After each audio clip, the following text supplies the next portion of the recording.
All right. Hello, everybody. Okay. So we're just going to let Spirit take us around the room and see where we're going. This beautiful lady, blonde lady over here, I don't have my glasses on. I don't know your name. Cassandra, I got to start with you because I can see the soul behind you going, me, me. Who do you want Okay. me to connect with, hon? Mainly a friend that I had, RJ is his name. Okay. Ooh, right away it started. All right. He's funny. Right away he goes, haha, I'm first, suckers. Like that comes through. Are you ready? I'm ready. All right. Both feet flat on the floor for me for a minute. We're going to do this connection exercise. Okay. I want you to close your eyes. And then when I'm done talking, I want you to take a deep breath. Picturing that deep breath starting at your big toe, slowly pulling it all the way up through your body, and then blow it directly towards me and give me a minute to focus.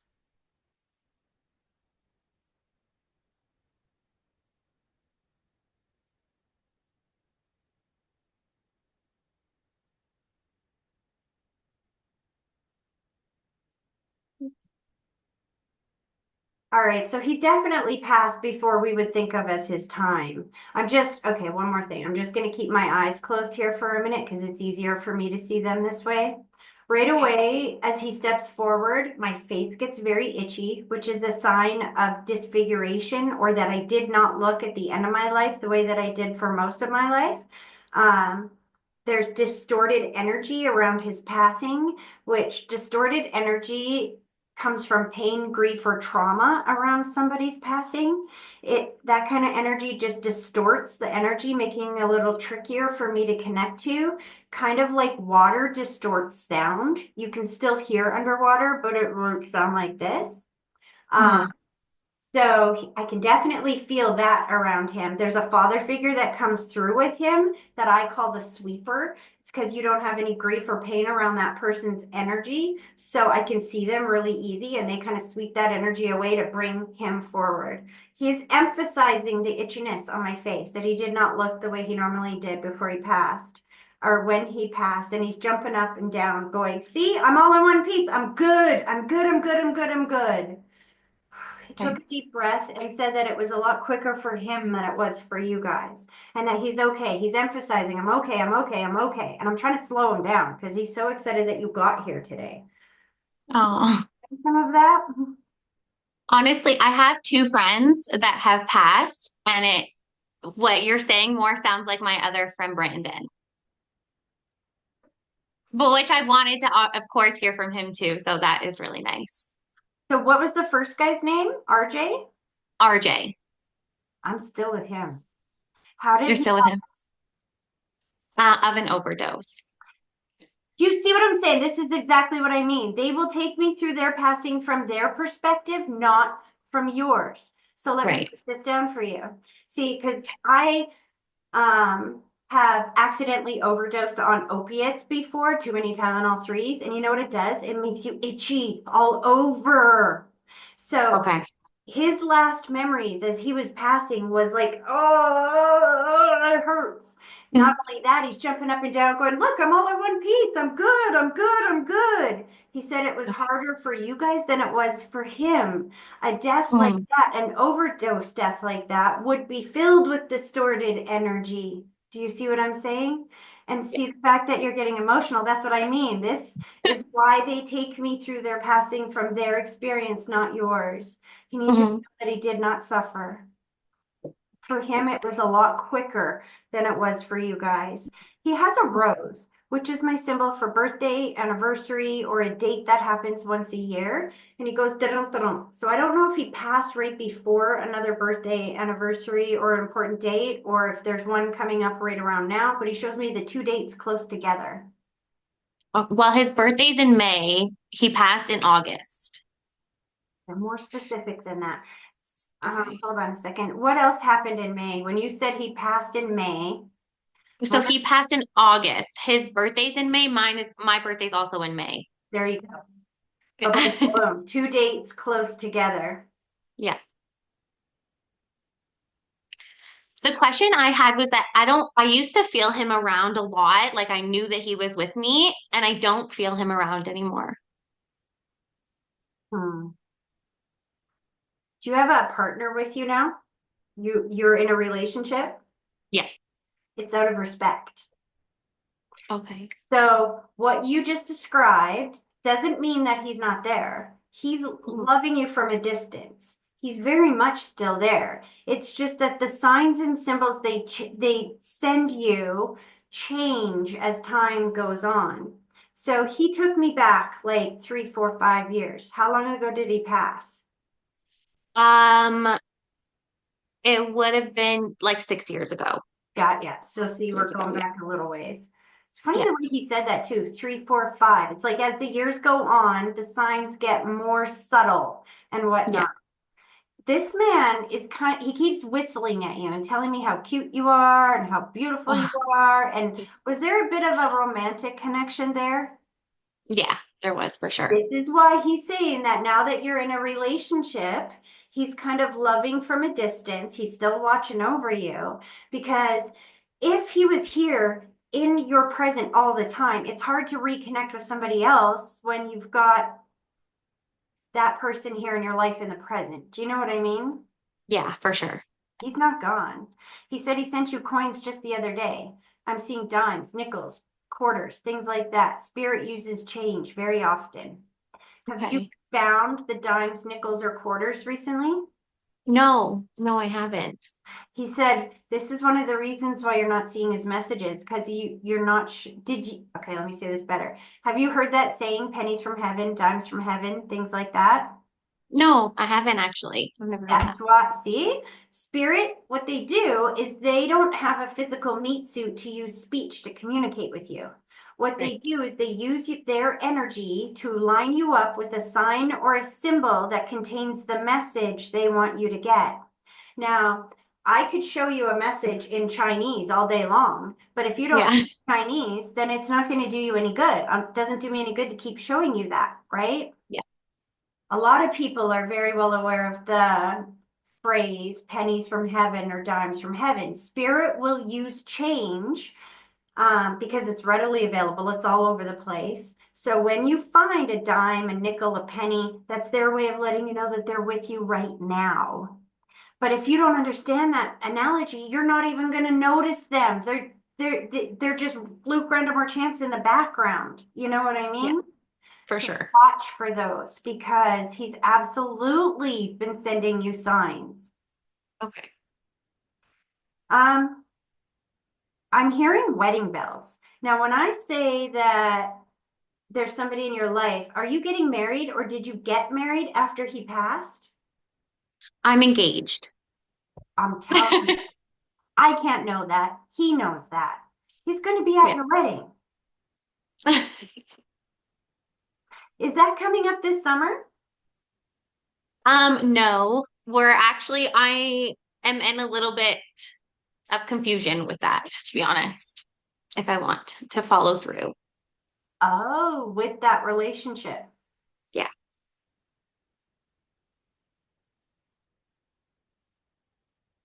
It's interesting because spirit will never tell you should or shouldn't. He's like, this is why I had to step back a little bit so that you have free clarity of mind to make your choice and decision. Do you know what I mean? Oh. And they will never tell you what you should or shouldn't do. Um, slow that down.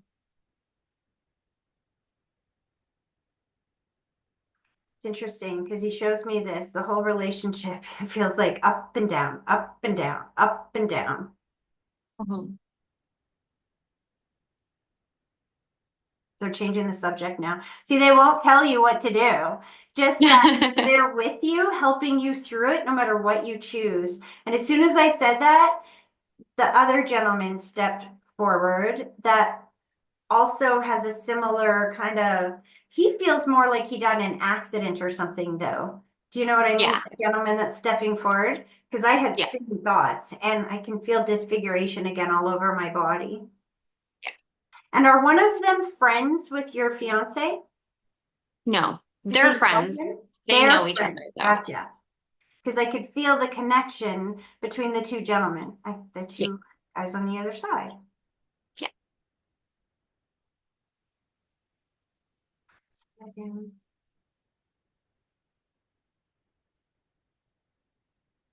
He said, "Could you keep talking to me, please?" He's pushed the other guy out of the way because he's making me feel like either you've talked to him before or something like that. And he goes, "Could you keep talking to me, please?" He wants me to elaborate on what I just said about they won't tell you what to do. What they will do is they will guide you towards what you ask for, but you have to ask them for the help that you need. So Okay. they kind of operate a lot like your spiritual GPS. So your maps on your phone, you can't open your phone and go, "Tell me where to go." They won't do that. Yeah. You have to put in the destination. And when you do, your phone will draw you a map and give you voice instructions along the way. So will these gentlemen and all of your loved ones on the other side. They're not allowed to choose for you. But if you say, for example, "I need some clarity about the situation that I'm in. This is what I need. I need clarity. I need to know if I can trust him. I need to know." You see what I'm saying? They're Yeah. on it. So if you say, if I'm being deceived, show me. Bring it to me. Illuminate it for me. And they will. They won't make your decision for you, but they will guide you to whatever you ask them for help for. And then he gave you a barbecue. I don't know what that's about. Interesting. I see one being bought. Oh, Do you have a barbecue right now? I have one, yes. It's like an old one though, isn't it? It's like a year old. Okay, so it's relatively new. There's something about you're not using it. You haven't had a lot of barbecues recently. You need this gentleman that's coming through feels like steak and potato kind of guy. Okay. Do you understand that? I feel like, yeah, maybe like I feel like most guys are steak and potatoes. That's what they Pardon? like. I feel like most men love steak and potatoes. You don't understand in today's day and age, you know how many people are like vegetarians and stuff like True, true. that? See, I think that's his love language. We all have different love languages, right? Yeah. Um, and it's interesting because it has something to do with the questions you have about the relationship that you're in right now. Okay. Because he's giving the gentleman that you're with right now, he spun him around and kicked him in the butt and said, "Man up, buddy, man up." Like, does he not barbecue very often? I mean, we don't have that many barbecues. When we do, he does it. He's definitely the one on the barbecue. You're going to have to ask his family what that means about him barbecuing because Okay. he's making me feel like he was the master of this. And the guy that you're with is like, needs some coaching here. He's got to man up and he's got to do more of the cooking and he's got to help out more. Maybe if he did more of this, that you would feel better about this. Like he's just Right. showing off in a sense. Okay. Okay, slow this down. I'm trying to make it quick. This is the hard part. When I got this many people, I want to get to everybody, but they will not let me let go until they say everything they want to say. I'm not saying that. Fine. Okay, so what he keeps saying to me in my head is I'm hearing my grandma. My grandma used to say, she was this little old French lady, and she used to say this to me all the time. She would say, "Tracy, men are like buses. There is another one coming around the corner every 5 minutes. Be careful which bus you get on, because if you get on the wrong bus, he's going to take you to Chinatown." I got lost in Chinatown once when I was a kid, scared the devil out of me. And it's going to take you 10 years to get back to where you are and be ready for the next bus. So by that, what he's saying is that if you trust your heart, if you really are having a lot of questions before you even get into the marriage, that tells you something because dating is supposed to feel high. Do you know what I mean? And if it already isn't feeling that way, maybe just weigh that because look at you. You're a supermodel gorgeous.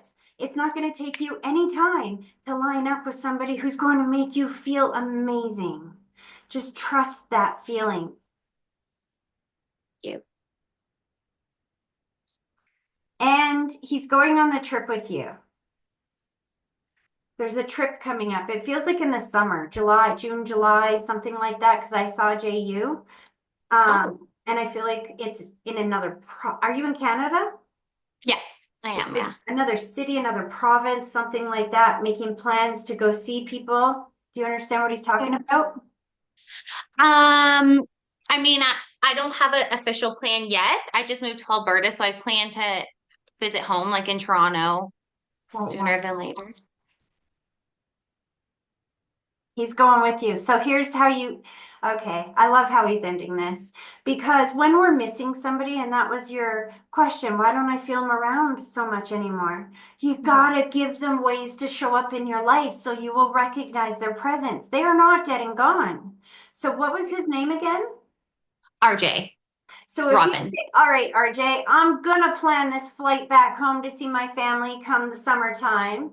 I need you to help me get me a really good deal, get me cheap tickets, get me like the perfect airfare, whatever it is you need. Ask him to help you with that. And then when you go to buy those tickets, you watch how low they will be. I had a friend of mine do this recently. She got tickets from here to BC for $42. Wow, I'm in Alberta that's too. crazy. That's unheard of. And the Yeah. next day, they were $182. So this Wow. is what I mean how spirit works. When you ask them for help and it shows up like that, it is mathematically impossible to be fluke, random, or chance. So you will feel their presence. Does that make sense? Yeah, for sure. He loves the new house, by the way. It feels a little small compared to what you wanted, but he's like, it'll do for now. Yeah. Do you understand that? Yeah. They just want you to remember your worth. Don't settle for less than what you're worth. And that's not them saying that this might not be the right person. That's not what they're saying. I think what they're saying is they just want you to be sure before you lock into a marriage. Yeah, definitely. And as he's pulling his energy back, he's whistling again. He really did love you, even though I see some distance or space before he passed. Like it feels like there was distance or space. You hadn't seen or talked to each other for a little while before he passed. Yeah. Yeah. Not no more. He's just invisible. He sees everything. Okay, good. He said that a little too pronounced and winked. So you get the message though. Yeah, thank you so much. Again, he's giving you a rose and wishing you a happy birthday coming up here. Amazing. Okay, pulling his energy back. I hope that that was helpful. It was for sure. Thank you so much. You're welcome. Okay, where am I going, you guys? I'm just going to close my eyes. Oh, I got the mother figure stepping forward. I got a mama stepping forward. She's making my face all itchy, which is disfiguration, or I didn't look the way that I normally looked before I passed. I don't know if this is mom, grandma, something like that. Who understands that? Taking me to the throat. Right here. Julie, I was going to call you Julio. How do I pronounce your name, sir? Julio. Julia. There we Yes. go. And your son is on the other side. He's the one that I usually steps forward. I know I let him know that I wanted to talk to my mom, but I knew he was gonna jump in too, so Stop. See, this is what I love about spirit. Had I just went to you first and said, okay, your turn, then I would have brought your son forward because I can see him behind you. But yep. instead, they made me close my eyes and feel who was trying to step forward. So because you asked, And this is, again, you guys, it's not an accident in the order the messages come through. I just finished telling Cassandra, you got to ask for what you want from them and they will deliver it. You said before we came here, I want my mom to come through. So bam, she comes through. See how that works? Yeah, I've been saying this all week long, and I knew he was gonna jump in. So, well, he's here. So, all right. Okay, your mom is excited that It's you're good to see here. you again, Tracy. You as well. Um, oh, your mom is strong. See, once I've read for you guys a time or two, sometimes I don't even need the connection exercise. I can just go right to you. Do you understand that she's jumping up and down, showing me that she has clear mobility, free mobility on that side? She's making my face itchy a little bit, which is Yes. like disfiguration. I feel the spinning thoughts, which is like I couldn't communicate before I passed, or I wasn't in my right mind, something like that. Do you understand that? Then she Yes. shows me the holding of the hand, which is my symbol that I knew people were with me as I took my last breath. She said she emphasized that. Hmm. Sometimes when they emphasize, I was not alone, I was not alone, I was not alone, it's because you think they were alone when she passed. How do you understand that?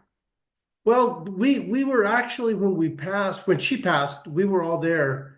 My sister and my brother-in-law were in there praying with her, and all of a sudden, my sister comes out into the living room, says, "You guys need to come in here because she passed." And so we went in there, and but she passed peacefully, and we were glad about that. She didn't suffer at all, and Not only that, she's standing up going, oh, thank God I'm dead. And I'm like, really? She's like, oh yeah, I was done with that body. She unzipped it and threw it away like she was yeah, taking off a wet bathing suit. she was so funny. Man, is she proud of you. She just did this. She showed me my symbol for pride. She wrapped you in the white blanket, which is the white blanket is my symbol for when spirit is watching over somebody who's had health or stress issues. Now, did your mom pass before your son? My mom passed back in last April, and my son passed in 2013, which is going to be 12 years now next month. Okay, so your son passed first. The reason why I ask and why I'm sitting like this is because she showed me the hand. The hand is my symbol that somebody came to get them when they transitioned. And then I saw her grab your son and go, he's here, he's here, he's here, he's here, he's here, he's here, he's here, he's here. Like huge relief to know that he was on the other side. So Yeah, if he died first, then he was the first face she saw when she transitioned. And all I feel is enormous relief that he's on that side. yeah, yeah. He was there to greet my mom when she passed over. So she's When she watching passed over over. you So. through this trial process that you are still going through right now. She's going to be there every step of the way. Great. I'm glad. That's a very specific message. Did your mom have false teeth by any chance? Yes, she did. Because she's like, tell him I got my real teeth again. She's like, those things drove her nuts. She's making me feel like they were painful, that she hated them. Yeah, she hated them. Yes. There's also a father figure with her. Is your dad on the other side as well? Uh, I wouldn't call him my dad, but yes. Interesting because when you said that, she put the heart around the two of them, which is my symbol for healing and reconnection. Thing is, once she got to the other side, because everybody goes up, just so you know, they don't go Yes. down, they go up. And if you committed a lot of negative acts here in the physical world, the God has a way of dealing with us on the other side. He makes us go through the life review, which is where we have to view our life through everyone else's eyes. And as the father figure there with her has gone through that process, your mom has healing from the pain that she had here in the physical world. So she's showing me healing and reconnection on that side. Have you been craving sugar a lot or something? She's giving you chocolate. Yes. Yes, I have. I ate a couple of gummies here. They're vitamins. And plus I eat the protein bars. That's what I'm tasting. Yeah. Like you've been taking better care of your health or something. Because when she said that, see, I wouldn't have understood that unless you explained it's a protein bar. It's like a protein chocolate bar kind of thing. And as soon as you said that, she's like, I'm proud of you, taking better care of your health. She shows me like exercising a little more, working out, getting serious about staying here for a long time. Yeah, she made me promise before she left that that I not start drinking again and smoking, and of course I'm not gonna do that, but there's a couple of times, man, that man, I wouldn't mind having a beer or a cigarette, but you know what? If I start that, then that's it. That's it. That's it. So I don't even mess with it. I Makes don't me need very it. proud of you. And this is what I love about Spirit is that they will bring up things like that that I can't know. Like if it was very important to her and she made you promise that you would take better care of herself, then when she gets a chance to come through, that's what she's going to say. I'm so proud of you for eating Yeah. healthy, staying healthy, keeping yourself here. Those kids need you. So you still have children that are alive today. Yes, I have three daughters and nine grandkids. Yeah, wow. Yeah. Yeah, what does that mean, Mom? She showed me the tombstone, which is my symbol for where or how somebody is laid to rest, and I see the urn. Now, the tombstone doesn't necessarily mean that they were buried, it's just a symbol for how or where I was laid to rest. I see gratitude and I see the urn. Was mom cremated? Yes, my mom and my son were both cremated. And plus we buried my mom right next to my grandma, her mom. This is why they're showing me the tombstone and the urn at the Yeah, same yeah. time and thanking you for Hmm. how and where you laid them to rest. And that explains, she's like, that's why he came with me, because when you buried them together. So when she comes through, he's right there with her. So is your grandma in the background, just so you know. Who's the smoker? As soon as we start talking about grandparents, I can smell cigarette smoke. Well, my son was a smoker. So is one of the grandparents. My grandpa, I guess, but he smoked cigars. I mean, That still counts. I can smell it as he steps forward. okay. Oh, that's funny. Your grandfather handed one to your son and says, Here, boy, this is how we man up. And I can see your son choking on it. Like, I don't think he liked cigars so much. Yeah, yeah. I don't know. Oh, that's funny. When she said that, she goes, Nobody likes the other stuff that we can smoke. Yep. She's hilarious. You still have her jewelry or her ring or something like that? She's talking about the jewelry. And I see gratitude. So I don't know if it was passed down to one of your daughters or what that means, but she's thanking you for what you did with the jewelry. No, if there was jewelry, then my sisters would have that. That would still count too, because I'm seeing it being passed to a female. She's thanking them for what they did for that. Somebody still has like a piece that was very important to her, and it feels like a wedding ring or a family ring or just some type of jewelry that would have been important to her. Yeah, no, I don't I kind of stayed away from all that because I didn't want to create any issues. Do you understand this is why she would be thanking you? Uh-huh. Sometimes when a soul passes, the family fight over the what's left over, like the belongings. Do you know what I Yeah. mean? The fact Hmm. that you stepped back and allowed that to go to your sisters and didn't create any pressure whatsoever, she's very grateful for that. There's another hidden message in there as well. Sometimes spirit will give a message for somebody else in the family who's not here right now, but in order for that family member to believe it, they have to give you a message that you don't know. So that when you tell your sisters, Do you have mom's ring? And she goes, Yeah, but how did you know that? I didn't tell you that. Then you know that, or she will know, mom sees and mom knows. Does that make Yeah. sense? Hmm. It's interesting. I heard a train whistle.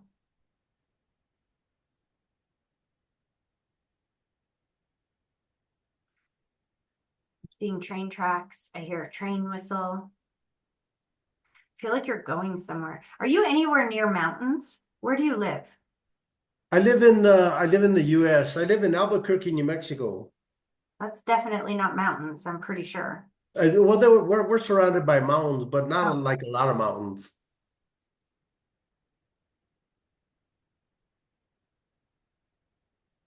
Feels like she's going with you somewhere. Like I saw in my head, I saw like Banff. And that's because I'm in Canada, right? I don't even know if you know what Banff is. There's like mountains and stuff there. But there's something about being with you while you're near mountains and around a train. Like I don't really see you on the train. I see the train going by. I don't know what that means. I don't know. Maybe it'll be coming up here, but I no, I don't know. I What's in don't. August? Because now she's taking me to August. August is little. I'm trying to think. I can't remember. I can't remember what's going on in August. I know that my grandma's birthday was in August, or the day that she passed was in August. Um, I can't remember. I know that I was thinking about August, but I just can't. I can't. It does nothing comes to mind now. That's okay. This is why I record them because this kind of stuff happens all the time. And as soon as we're done, you go, oh, right, I forgot. This is Yeah, my uncle's birthday or something like that.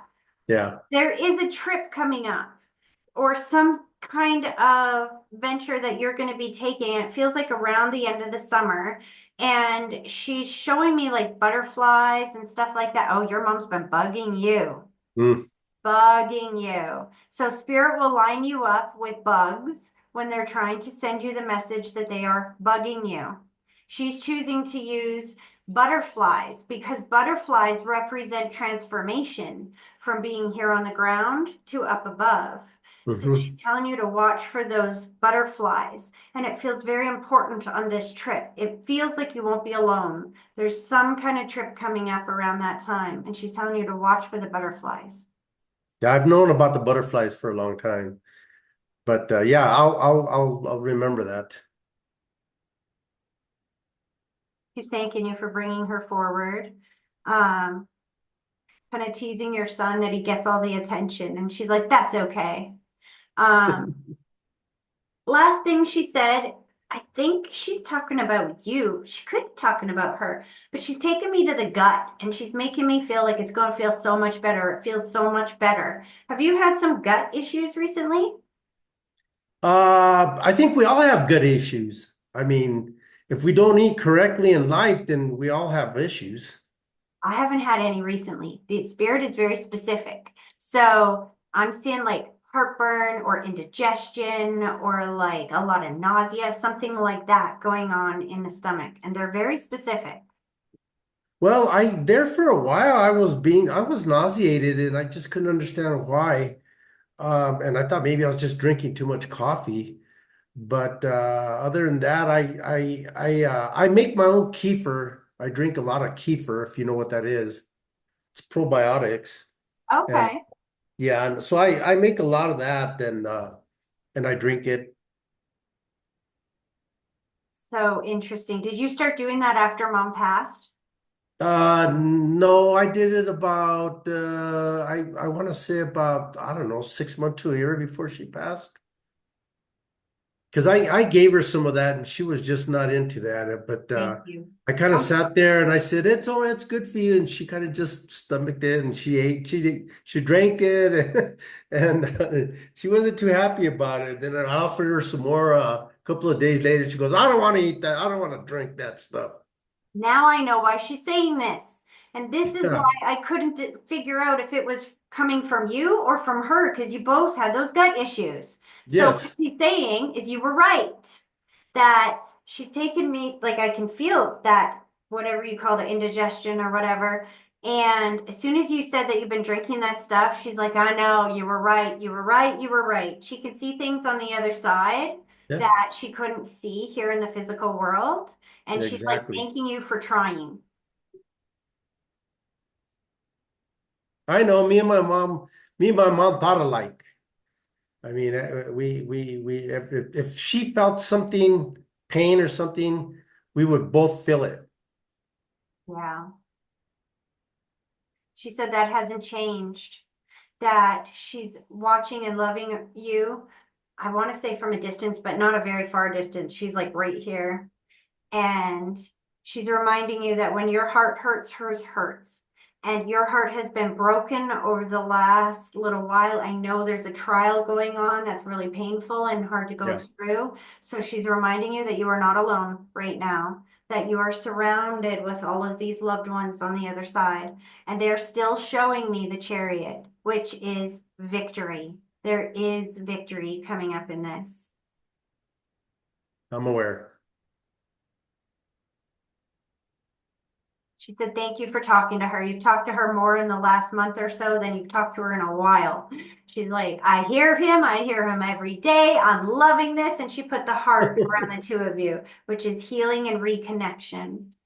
Yeah, I talk to her and my son all the time. She said, I'm keeping a good eye on him. Don't you worry. He's here with us.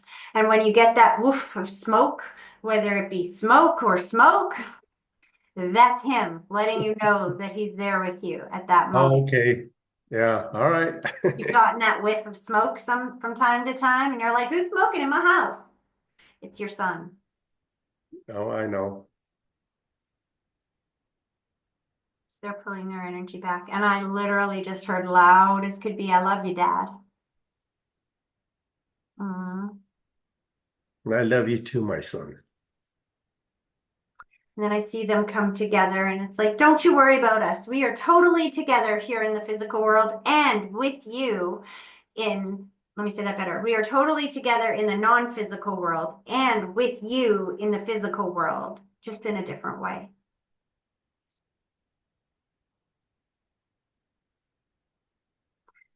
Okay. He goes, oh, one more thing. Grandma was bringing up the dentures for a reason. It feels like you need to go to the dentist. There's something that we need to get addressed here. He's like, tell my dad, teeth. Do you have your natural teeth? I've been noticing that my teeth are very sensitive from even drinking cold water or something. And I just had a filling put in a couple of months ago. And my teeth were perfect up until just a year ago. And it's like, oh my gosh, everything is starting to break down now. So So kind when of they give dreading you it, those but kinds of validations, which are just, they're validations about things going on in your life that I can't know, that just proves they are with you. Because oh, for I know. loved ones, these readings are not about predicting what's coming up in your life. It's not about guessing which sign or symbol you wrote down on a piece of paper to test them before we connect. For them, it's about giving you details and validations about things going on in your life and about them and their passing that I can't know, so you know they're with you.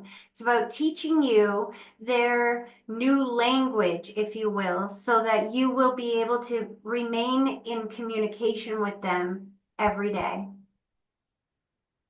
Does that make sense? It sure does.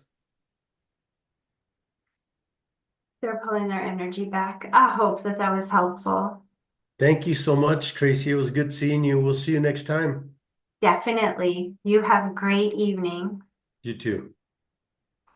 Okay, where am I going here? My eyes. Allison, I want to come to you. I want to come to you. I'm glad to see you here, by the way. Hello, I haven't seen you in a long time. You got to take your mute off, hon. She's like, I'm trying. I don't know how to do it from a phone. I know on a computer, you just press the space bar.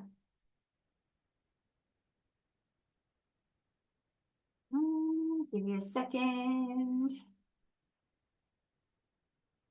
Ooh. Okay. Your wedding bells around you, though. Oh my goodness, here I found it. Hey, how are you? I'm okay. How are you? I'm awesome. Your loved ones are very strong, though. They just rushed at me while you were trying to figure out the mute button. Who do you want me to connect with? My mom. Oh, honey. See, I had a feeling. I had a feeling. Okay. Your mom's mood is off the charts happy, let me tell you. She's like, I'm free. I'm free. That's all I can hear is I'm free.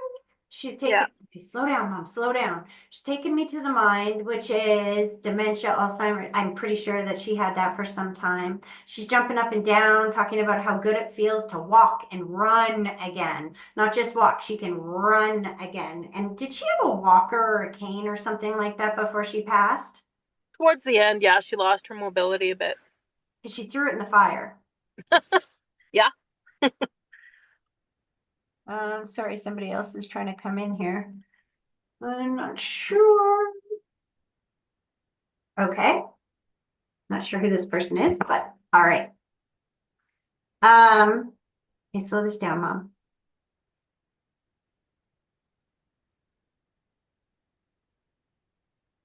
So for her, she's making me feel like her passing was so easy. Like I feel like I go to sleep, I take a deep breath, and I'm on the other side. Like I don't feel a huge amount of trauma in between. Like it's just, I'm here 1 minute, I'm on the other side the next. And your brother is on the other side as well, isn't he?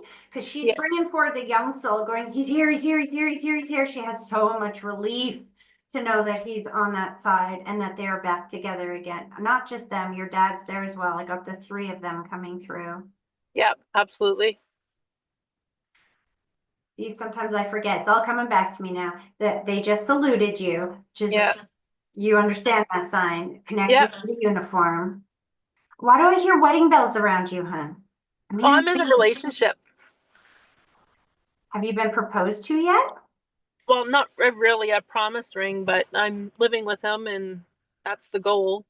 A promise ring is like, I'm engaged to be engaged. They know. Either way, your mom is celebrating it. This is why she's bringing it up because the last few years of her life, she wasn't as clear in the mind, right? Yeah. So now she's really gotten to know him. She needs you to know that. She's like, I love him. I love him. I love him. He's so good for you. She's talking about how good your relationship is. All I can see is support coming like around the two of you. Yeah. She's showing me the tombstone and the urn. So is she also cremated but buried with somebody or placed with somebody else? Uh, Not cremated, buried back in Saskatchewan, where my dad and my brother are. I was gonna say there's somebody else there with her. Were one Yeah. of those people cremated? Nope. Because I'm seeing an urn with people that are buried. Oh, that's funny. As soon as I said that, she patted the dirt beside her. She's like, see, there's lots of room here for all of us. If you get Ah, cremated, you can just put you in the ground with us. yes. That makes sense.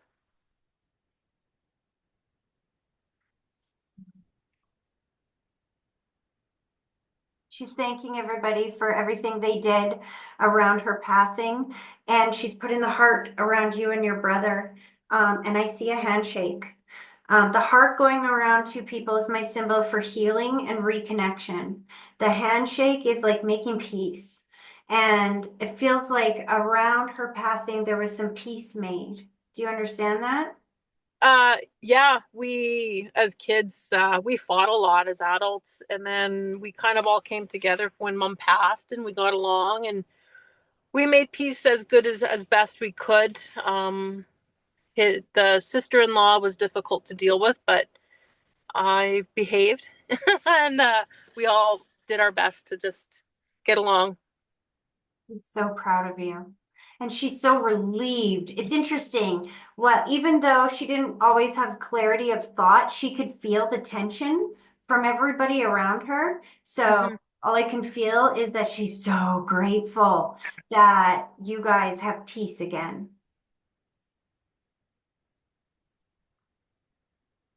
Congratulations on the promotion or the new job. I'm not sure what she's talking about, but I see the step up and she's like, that's my girl. Like she's very excited. Did you get a new job since she passed or a promotion in some way? I've returned back to work finally, but I still plan on going for promotion. It's yours.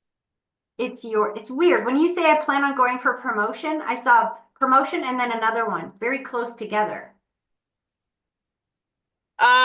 My partner is the next rank up, but he's going to be off work, just medically retired, And then for me, I am back to work, and yeah, I'm going for promotion. I still have that drive. You're going to get two promotions, like one and then a year later, another one or something like that. Because she's like showing me that there's one coming up and then there's another one not long after that. Yeah, that makes sense. She's been doing all the signs recently. It's funny, we already talked about coins. She's been sending you coins. You know enough to look for the coins, don't you? Yeah, I found a dime underneath the bed the other day. So I'm like, oh, that's somebody. That is your mom. See, here's how you tell. She's like, tell her the rest about the coins. Yes, we know that the coins mean that a penny from heaven, a dime from heaven means that they're with you.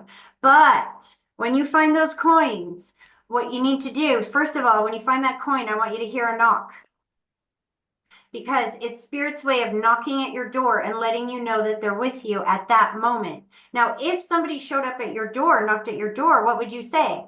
How can I help you? Why are you here right now? So when Yeah. you find that coin, I want you to stop and think, what's going on in my life right now that spirit would want to show up in my world? Is there something going on that I'm celebrating? Which there is. Did I ask for guidance with something? Do I need comfort for something? There's a reason why they're there. Now, when you have that many souls on the other side, it can be confusing. Who sent it? Look at the date on the coin. The date on the coin is going to tell you a little bit about, it's going to connect to one of the people on the other side of who sent it, or it's going to connect to the situation that they're talking about. So, like for example, if say your brother passed in 2010, I don't know when he passed, but let's just say it's that year. And the coin you found says 2010, you know your brother sent it. But not just that. Is the coin face down or is it face up? If it's face down, it means whatever you've asked for guidance for, you got to put this behind you. If it's face up, it means face it. We're here. We're helping you through it. Okay. And now I'm hearing, sometimes I thank God for unanswered prayers. Have you ever heard that song by Garth Brooks? Oh yeah. There was something that didn't work out for you in the past because it wasn't meant to work out that way. It was meant to come together now in a way that is even more beautiful than it was before. Thank God for unanswered prayers. Do you understand that? Oh my gosh. Anywhere from career to the whole dating relationship thing. Yeah. Your mom is just overemphasizing this feeling of being so proud of you. And she's showing me that she sees you. She sees you, and I'm so freaking proud of you. It's like she couldn't really express that to you as well as she wanted to before she passed. And now that she's on the other side, Spirit has the ability to see the past, the present, and the future. She's gone back and revisited everything that she missed. She's showing me the pinky finger, which is my symbol for having more mothering and nurturing ability in your pinky finger than some people do in their whole body. She's talking about what an amazing mom you were and are, and how she went back and viewed everything that you went through. She needs you to know that she's incredibly proud of you. And she gave you bananas. Do you need to go grocery shopping? Did you just buy bananas? What does that mean? Um And I saw banana bread. Did your mom used to make banana bread? no, that wasn't really her thing. Shane eats lots of bananas. I used to make banana bread. I used to bake. She used to bake. So when she's showing me bananas, I wonder if I'm seeing two things. One, do you have bananas at home that are starting to go rotten? Like getting to the end of their time? I don't know, to be honest. I love that you don't know because you're going to go home and be like, shut up. I have black bananas. She's telling you to make banana bread. Okay, I got the message, Mom. So Spirit likes it when you do the things that they used to like to do. That's when they show up. And your mom wasn't able to bake for a very long time. She wasn't able to do those things with you for a very long time. So she's telling you now that if you do those things now, her soul will be right there with you as you're making this. And then she's feeding it to your husband. She's like, give him banana bread. Men are easy. Just feed them. Yeah, no, yeah, I haven't been able to bake. We've moved out of our house because of our flood. So we're just in an Airbnb and we're about to move back.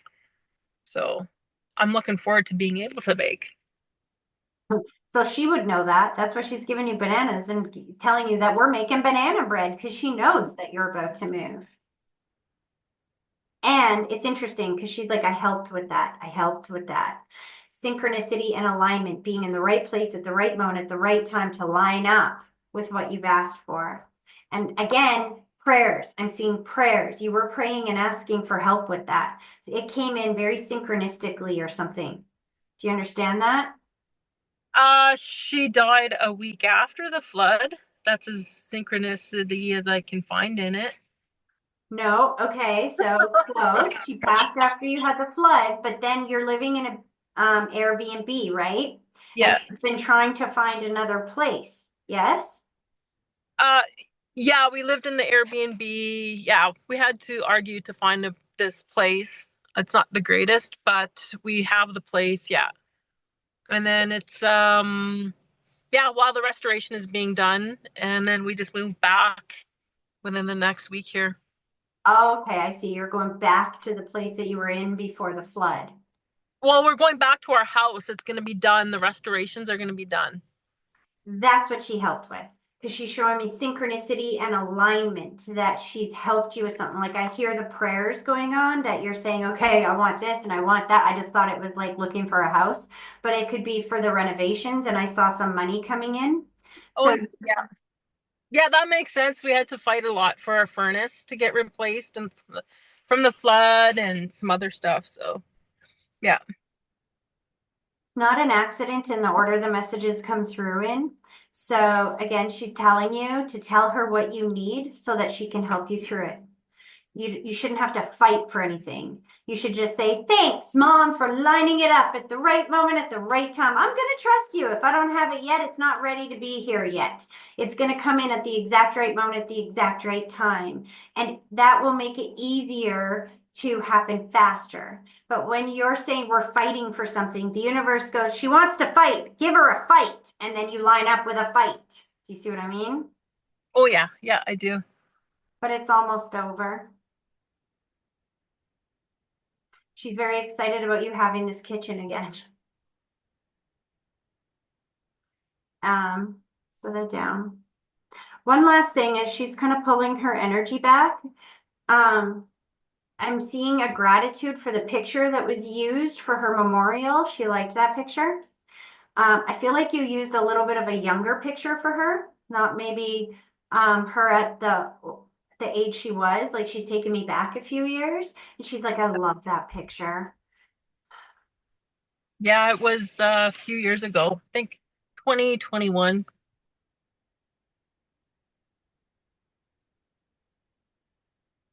What's the other thing you wanted to say? I just hear the barking. I don't know who lost the dog, but she's reconnected with a dog on the other side as well. I almost wonder if it was one of your brothers, maybe. I'm not sure. I had two dogs. Oh, it Yeah, was a while ago. a long time ago with the other one, with the ex. Ah, so she was very relieved to know when she got to that side that the dog was there too. Yeah, she had a connection with the one of them. Jax was his name. She really liked him, the golden retriever. See, that would be why she would bring him forward and say, he's here, because she did have that connection. So she looked for him on the Yeah. other side. Ooh, that's a good one, Mom. She just made you really hot. She showed me a hot flash. And she's like, you know what? That's me hugging you. So I know that you might be getting close. Well, I don't know. I'm not going to guess. I'm not even 50 yet, and I've been in menopause for 4 years. But I know as women, we get older and we get those hot flashes and we just think it's menopause. Sometimes it's not. See, people think that when our loved ones are around, when the dead are around, that it will get cold.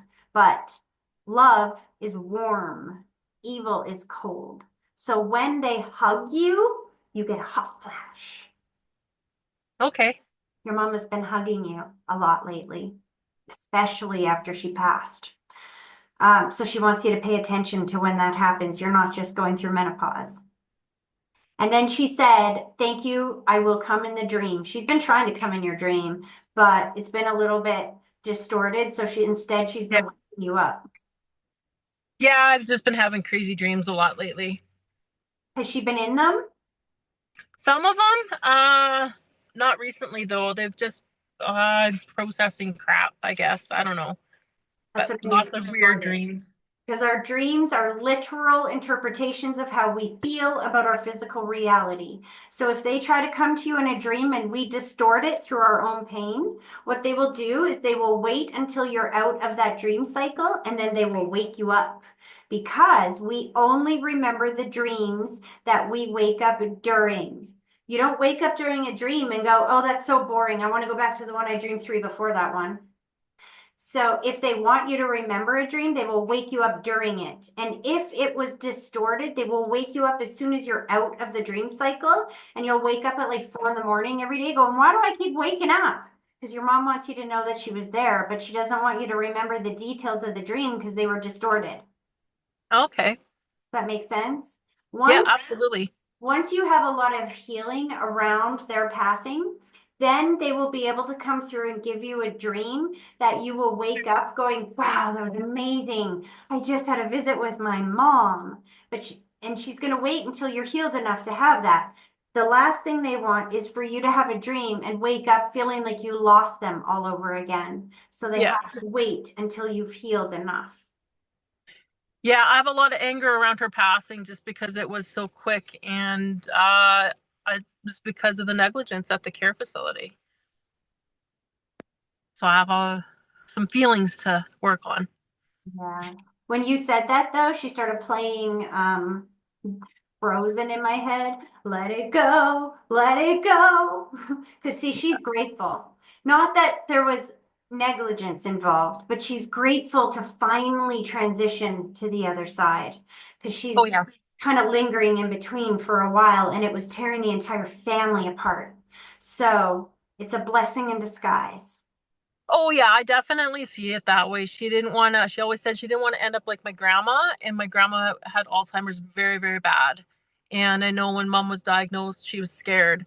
So, yeah, super happy. Mom doesn't have to go through any of what she went through. It's some of the stuff that she went through prior to it, which was unacceptable. Um, yeah. Just know that nothing goes unnoticed by God in this world. Karma is Oh, a real thing. And it might not snap back until, the end of your life, but it will always catch you in the end. So let that go and know that God will seek the justice that is deserved at the moment that it is deserved. Quick little synopsis to help you understand that. Um, the step parent that abused me in every way you can think of, especially at night, if you know what I mean. When he finally passed, because he used to smother me at night, right? And so when he finally passed, he was diagnosed with cancer. And I know this because my stepsister, his daughter, told me all about how he passed. But anyway, we had been disconnected for many years, obviously. And the doctors had told him he had cancer, and they told all of his family that he was only going to have a few hours left to live, maybe a day. So they took him off all fluids, all medications, all everything so that he could pass. It took that man a week to die. He had no water, no food, no fluids, no nothing for a week as each one of his organs shut down one by one. He was smothered yeah. what he did to me. It might take time, but that karma band will kick you in the ass at the end of your life. So if you have a lot of resentment and you're focused on that, if that puts you in the middle of that karma band, so when it comes back, it can hit you. Get out of the way. Trust God's going to take care of that and go live your life. Success is the best revenge. Okay. Oh, she loves you so much. Okay, mom, one more. She's like, one more, one more, one more. She's talking about a necklace or something. Do you have your mom's jewelry? I have her jewelry. There's one necklace that we couldn't find of hers that she used to wear all the time. Gotcha. Again, she's like, let it go. She Yeah. plans. What? Yeah, the one necklace, I think it's long gone. But I know jewelry that was an issue during when my mom passed my sister-in-law right away. We want jewelry, and I'm like, well, now's not the time to make decisions on this. Let's let it sit for a bit. So your mom just said she wants to give you a new necklace. See, they're not gone. She's still here and she can still do stuff like that. So what you do is you say, okay, mom, if you want to bring me a necklace, that's awesome. I can't wait. Bring me the necklace. I can't wait to have a necklace from you. Now you just wait. Wait, and what will happen is you're going to be in like a mall and see a jewelry store with 80% off, or something like that is going to happen that'll put you in the right place at the right moment at the right time. And you'll see a piece of jewelry, a necklace of some sort that will touch your heart. It'll remind you of your mom, or it'll remind you of the piece that you lost. You'll feel her presence on that. That's her buying you the new necklace, lining you up with it, so that now you have a piece that is from her. Whether or not she actually wore it in the physical or she brought it to you after she passed, it is a gift from her to you. You Okay. also have an August connection. What is My that? brother, my brother that passed, that's his birthday. So he's doubling that. He's kind of sneaking forward. Remember I said that Oh, they'll step forward with just a sign or a symbol that will relate to one person. As we yes. talked about this, he's like, I agree. Me too. He wants to bring you some gifts as well. He wants to help with the move. There's something about giving you boxes and making it go smoother than he doesn't want it to be a fight for the actual move. He wants it to be a smooth move. So he's like, ask me, I'll help you. And he's showing me his muscles, how strong he is on that side. Okay. Watch how quickly and easily that lines up. You're going to be blown away. All of a sudden, you'll have 10 people show up at your house going, we can help. We can help move. You'll be moved in an hour. And he'll be like, what the heck? And I know that there might not be a lot of furniture that you have to move, but there is furniture that we have to move. Did you have to buy new furniture because of the flood?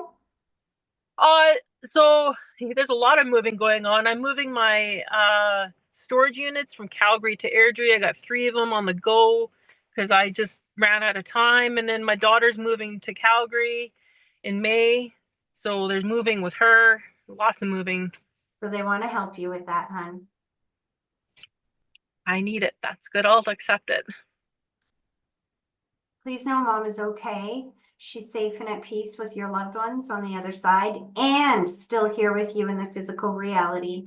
So keep asking her for help and thanking her for the help before it comes in. Don't say please, please, please, because if you say please, then you're focused on the absence of it. And the universe will always give you your focus, like YouTube. If you put into YouTube, don't show me dogs. I hate dogs. What's YouTube going to show you? Dogs. So Yeah. you got to make sure that you say, thank you for the help with moving. Thank you for making it easy and way quicker and less expensive than it would be on my own. Thank you for helping me with this. And watch how easily it all lines up. That's how you know they're still here, because it becomes mathematically impossible to be fluke, random, or chance. Does that make sense? Absolutely does. Awesome. Okay, she's pulling her energy back. And as she does, your dad's behind her going, hi, kid. Hi, kid. Mwah. Yeah. He loves you too. Thanks so much, Tracy. You're welcome. I hope it was helpful. Oh, And yes. I'm seeing that proposal coming very soon, just so you know. Okay. Thanks. You're welcome. Okay, where am I going here, you guys? I feel like we lost somebody. No, we didn't. They're all here. Okay, Jessica, I'm coming to you. I am coming to. I'm Oh, excited. wait. Were you here the last group, actually? No, I wasn't. Okay, interesting. Yeah. Okay, who do you want me to connect to? Isaiah and Bill. Okay, It's amazing. one related and one not. Both are related. Interesting. One feels more directly related. As soon as you said those names, I feel a connection to one more than the other. Interesting. I could see how that could be. Are you ready? Hmm. Both feet flat on the floor. Okay. I want you to close your eyes and then I want you to take a deep breath. Picturing that deep breath starting at your big toe, slowly pulling it all the way up through your body and then blow it directly towards me and give me a minute to focus.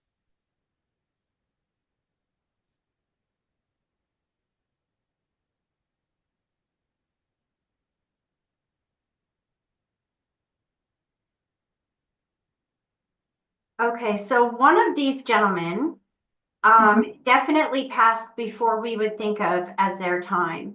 Now, that doesn't necessarily mean they were 10 or 20 when they passed. They could have even been 50 or 60. It just means that they didn't live all the way till 90 or 100, like we would think of as a long life. Okay. He's jumping up and down, showing me that he's got all mobility on the other side. He can move. He takes me to the throat, and I feel like my memory is that I take one last breath. I feel a bit of pain in the head, and it's interesting. There's definitely a trauma or something here because he just stepped out of his body and is attached to the physical body with a spiritual cord. Now, spirit is attached to the physical body with a spiritual cord, kind of like a baby is attached to mom with an umbilical cord. And sometimes at the end of their life, they will step out of the physical body but stay attached for a little while. And that can be if there was a lot of trauma or disfiguration or pain in the body, they will step out but stay attached until they're ready to pass. Or if they pass before somebody else gets there, they will step out but stay attached. How do you understand that? Um, that could have to do with one of them, but the one that I'm thinking of is much younger. Like when you say, oh, you didn't make it till 90 or 100, this person didn't even make it to into the world. Isn't that interesting? So Mhm. this is how we got two messages. See, when you give me that and you ask me to bring through two people, they come through. I get the young soul that is coming through, but Okay. they're also coming through with the other person giving you those details. So they both just validated two and one. Oh, wow. Okay. Is the child yours? Yeah. And who is the other gentleman? It feels like a father figure. Yeah, he's my grandpa. Gotcha. So your Yeah. grandfather does have your baby. Okay. I love that. Um, And just so you know, he loves the name, loves it. He's like, Hmm. so which one was the baby? Isaiah. Were you like 5, 6 months along when Mhm. you had this miscarriage? Yeah, it was 5 months.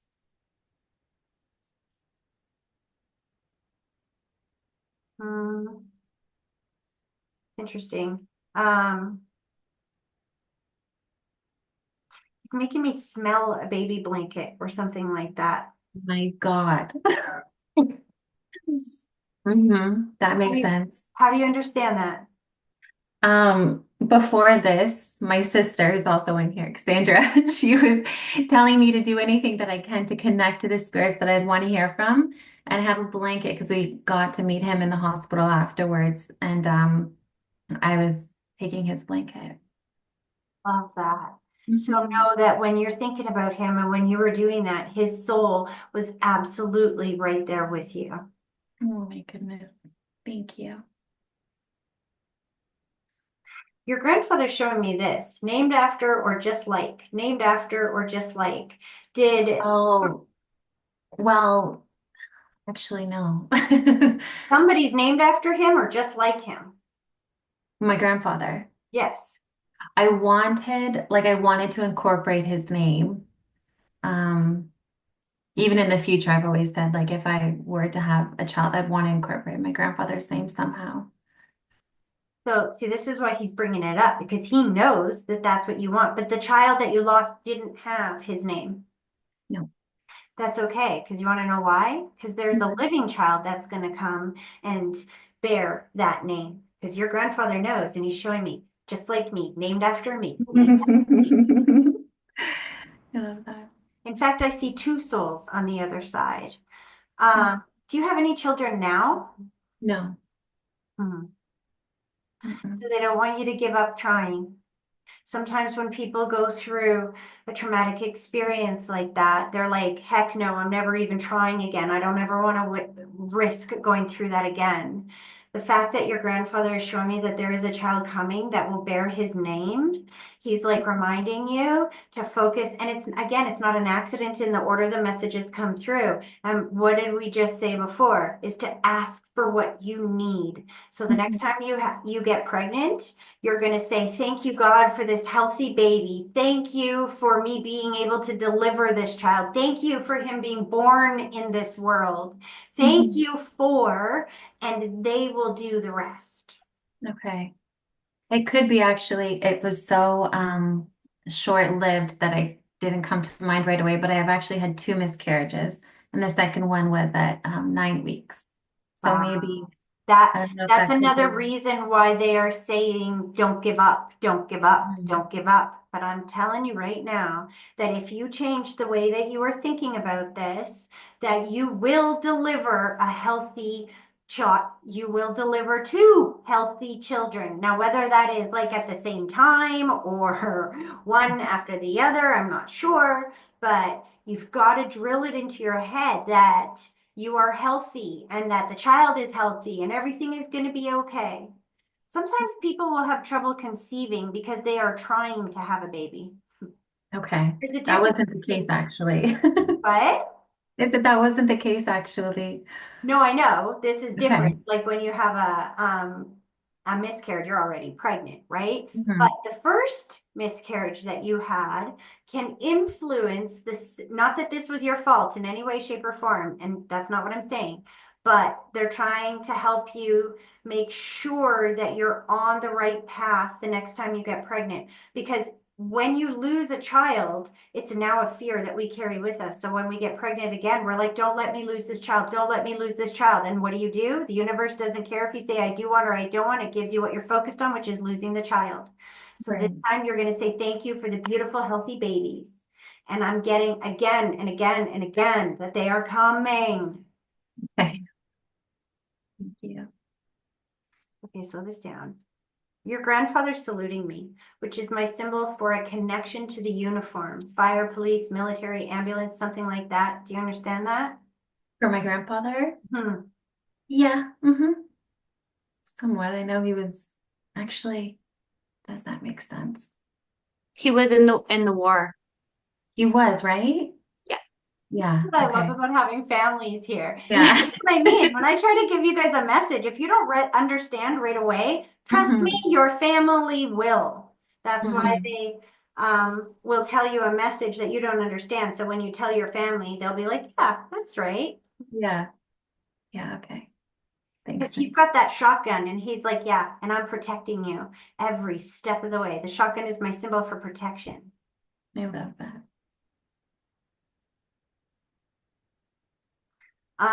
So that down. He just put the white blanket around the mother figure shoulders here in the physical world. Is your grandma still here?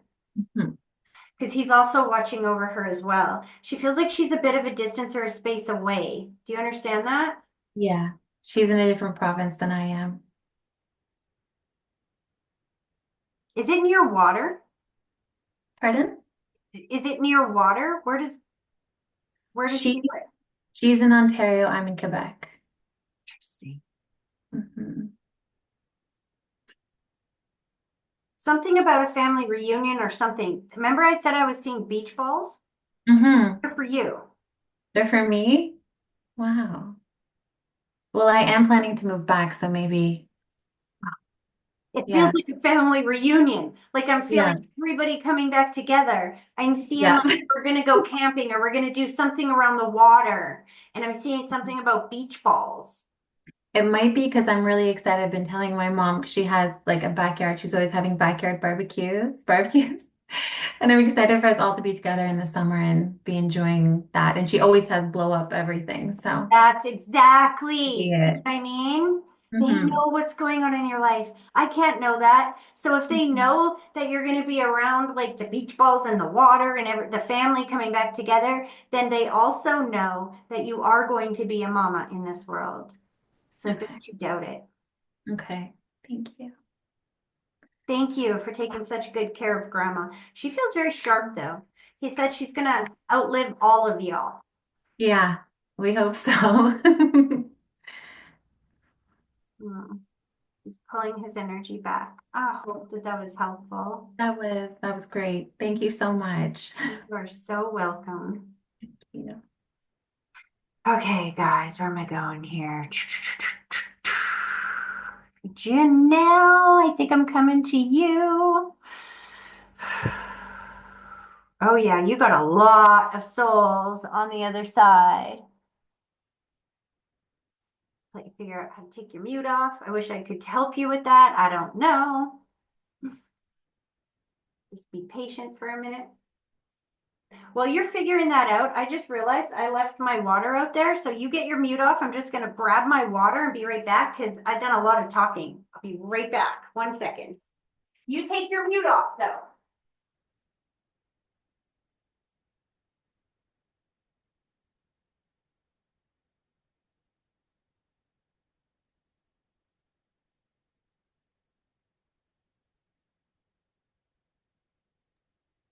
Now, if you look at the bottom left of the screen, there should be a microphone with a red line through it. If you click that microphone, then it'll get your audio working. But also, I'm like a Zoom expert. I feel Tracy, because you're the host, if you go onto her screen, you'll see 3 dots, and then it should say prompt to unmute, and then it will help her unmute. Interesting, because I got asked to mute, but I don't have a way to unmute. Oh. I can go ask to unmute. Yeah, ask because then it'll give her a prompt on the top of the screen. Did you see that, Janelle? Here, I'm going to do it again. There we Thank go. you. Hi, Awesome. beautiful. How are you, Tracy? Good. How are you? And thank you for that, Cassandra. I appreciate that. I learned something new. Okay, my friend Janelle, you have a lot of people around you. Who do you want me to connect to? All of them. I can't. I don't have time to connect to them all. I wanna talk to my Uncle Danny. Is your grandmother on the other side as well? Because I heard, come on, Mom, we're coming through. I have 2 over. 2 both grandmoms. So Oh, yeah. he's bringing his mom because I heard, come on, Mom, that's us. We're up. Okay, are you ready? Both feet flat on the floor. I want you to close your eyes. And then when I'm done talking, I want you to take a deep breath. Picturing that deep breath starting at your big toe, slowly pulling it all the way up through your body, and then blow it directly towards me. And give me a minute to focus.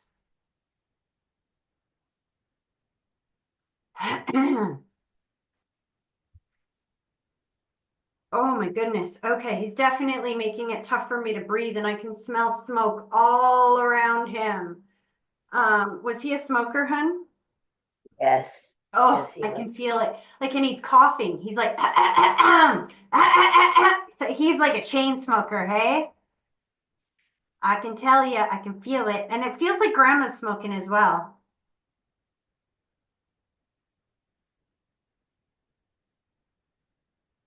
Funny. I think it's grandma because now they're coming through so close together that I can't tell who's saying what, but they're playing the song in my head. They tried to make me go to rehab. I said, no, no, no. Do you know that song? Yes, I do. And I know exactly what it means. How do you understand that? I'm in recovery. And it took a long time, and so they wanted was for me to be clean. And my uncle was Your rock. and my grandma was she was here. They're showing me So my symbol for pride. They're extremely proud of you. Not just that, But the fact that they're singing that song, they showed me 3 times the charm. Sometimes we have to try, and if we fail, just get up and try again. And if we fail, just get up and try again. So you tried to break that addiction a few times before you were successful. They're immensely proud of you. Who's down?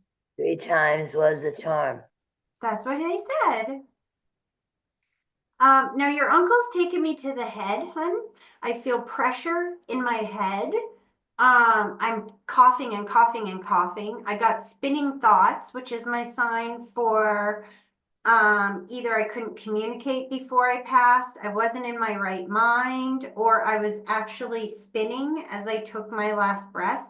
Honestly, it feels like a heart attack or a stroke of sorts. Like I going to the chest, I feel like I can't breathe. I got some pressure in my head.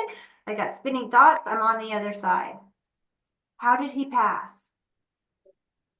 They don't tell us anything, but I am going to tell you that they said that it was a heart attack, but we're not sure because my uncle, it took him 45 minutes to get him to a hospital that was 19 minutes away. So we don't know what happened. We don't, they kept him like it was, it's been it's like we're trying to figure it out, we're trying. When he had his heart attack, he could talk. He was talking. He was fine. He walked to a good length to get behind a EMT ambulance to sit there and have a conversation. So I mean, and they didn't move. They didn't. There was nothing. And then they said, So let me tell you what I get from that because see, it trips people up sometimes. This is why I say that they take me through their passing from their experience, not yours. And he made me feel some pressure in my head and some dizziness and confusion. Remember? Now, and heart attacks very often feel like indigestion or like this surge and like having trouble breathing. But as you were saying that he's like talking to the paramedics and trying to get help and it took 45 minutes. I think part of that is the confusion that he's talking about. There was pressure in his head and to them it didn't seem like a heart attack. Sometimes people don't think it's a heart attack when heart attacks also can produce a lot of pressure in the head. Do you know what I mean? well, see, here's what the thing is the guy, the EMT, was a good friend of his that worked with him in a place he was trying to catch up when he was needed to be at the hospital. This is what the spinning of the head, he had a seizure, you know what I mean? Like he was screaming for help in the hospital, you know what I mean? Like a lot of things that shouldn't have happened. He He's passed also at the hospital. he's coming through with like my symbol for forgiveness. He's not angry with them because he's like, it was my time to go. And one way or the other, I was going to cross over. And so that when you said that the person in the ambulance was somebody he knew, he's like, do you know how grateful I was that there was somebody that I knew there with me when I took my last breath? He's showing me that it was inevitable. It was his time to go. And I know the And details. that's God don't want you, he don't take you. Well, it's just that every soul has a purpose in this world, and not all of our soul's purpose is to live to 100 years old. That would be a boring life if we were all guaranteed 100 years, wouldn't it? Yeah, but he should begin. He should have more than 59. Yeah. I get your perspective on that too, honey. But he's like, yeah, yeah, yeah. You know what? I'm good. I'm invincible He now. knows he knows that I'll fight, and it's all right. Only thing I want to know is he's all right. he's not only is he okay, but the first thing he said to me when you said I want to talk to my uncle is he's like, "Come on, mom, it's our turn." He has reconnected with his mom on the other side. He put the heart around the two of them, which is healing and reconnection. There's huge healing for them to be reconnected. Now, she passed before him because he showed me that hand and said she was the first face I saw. Now, when your grandma comes through, she's jumping up and down and showing me that she has free mobility on that side. And she's showing me my symbol for pain. She has no more pain throughout the body, making me feel like her quality of life was dwindling before she passed. Down. I don't know too much about that. Only thing I could tell you is that towards the end we were separated. I had an aunt that kept her from me. So Not I no didn't. more. Listen, this is what she's saying. She's like, listen, I know that things didn't work out in the past the way that we would have chosen, but we can't go back and relive the past. All we can do is focus on where we are now and where we were going. And if you will let them and you understand how they communicate, your loved ones will communicate with you. They are not gone. They are just invisible. They're still with you, just in a new way. So give them things to do and look for the signs that they send, because you'll soon realize they are mathematically impossible to be fluke, random, or chance. Grandma's gardening again. She's like, can you tell her how excited I am to be able to garden again? I can remember her. I was just at her grandma. I was just at my grandma's house. So for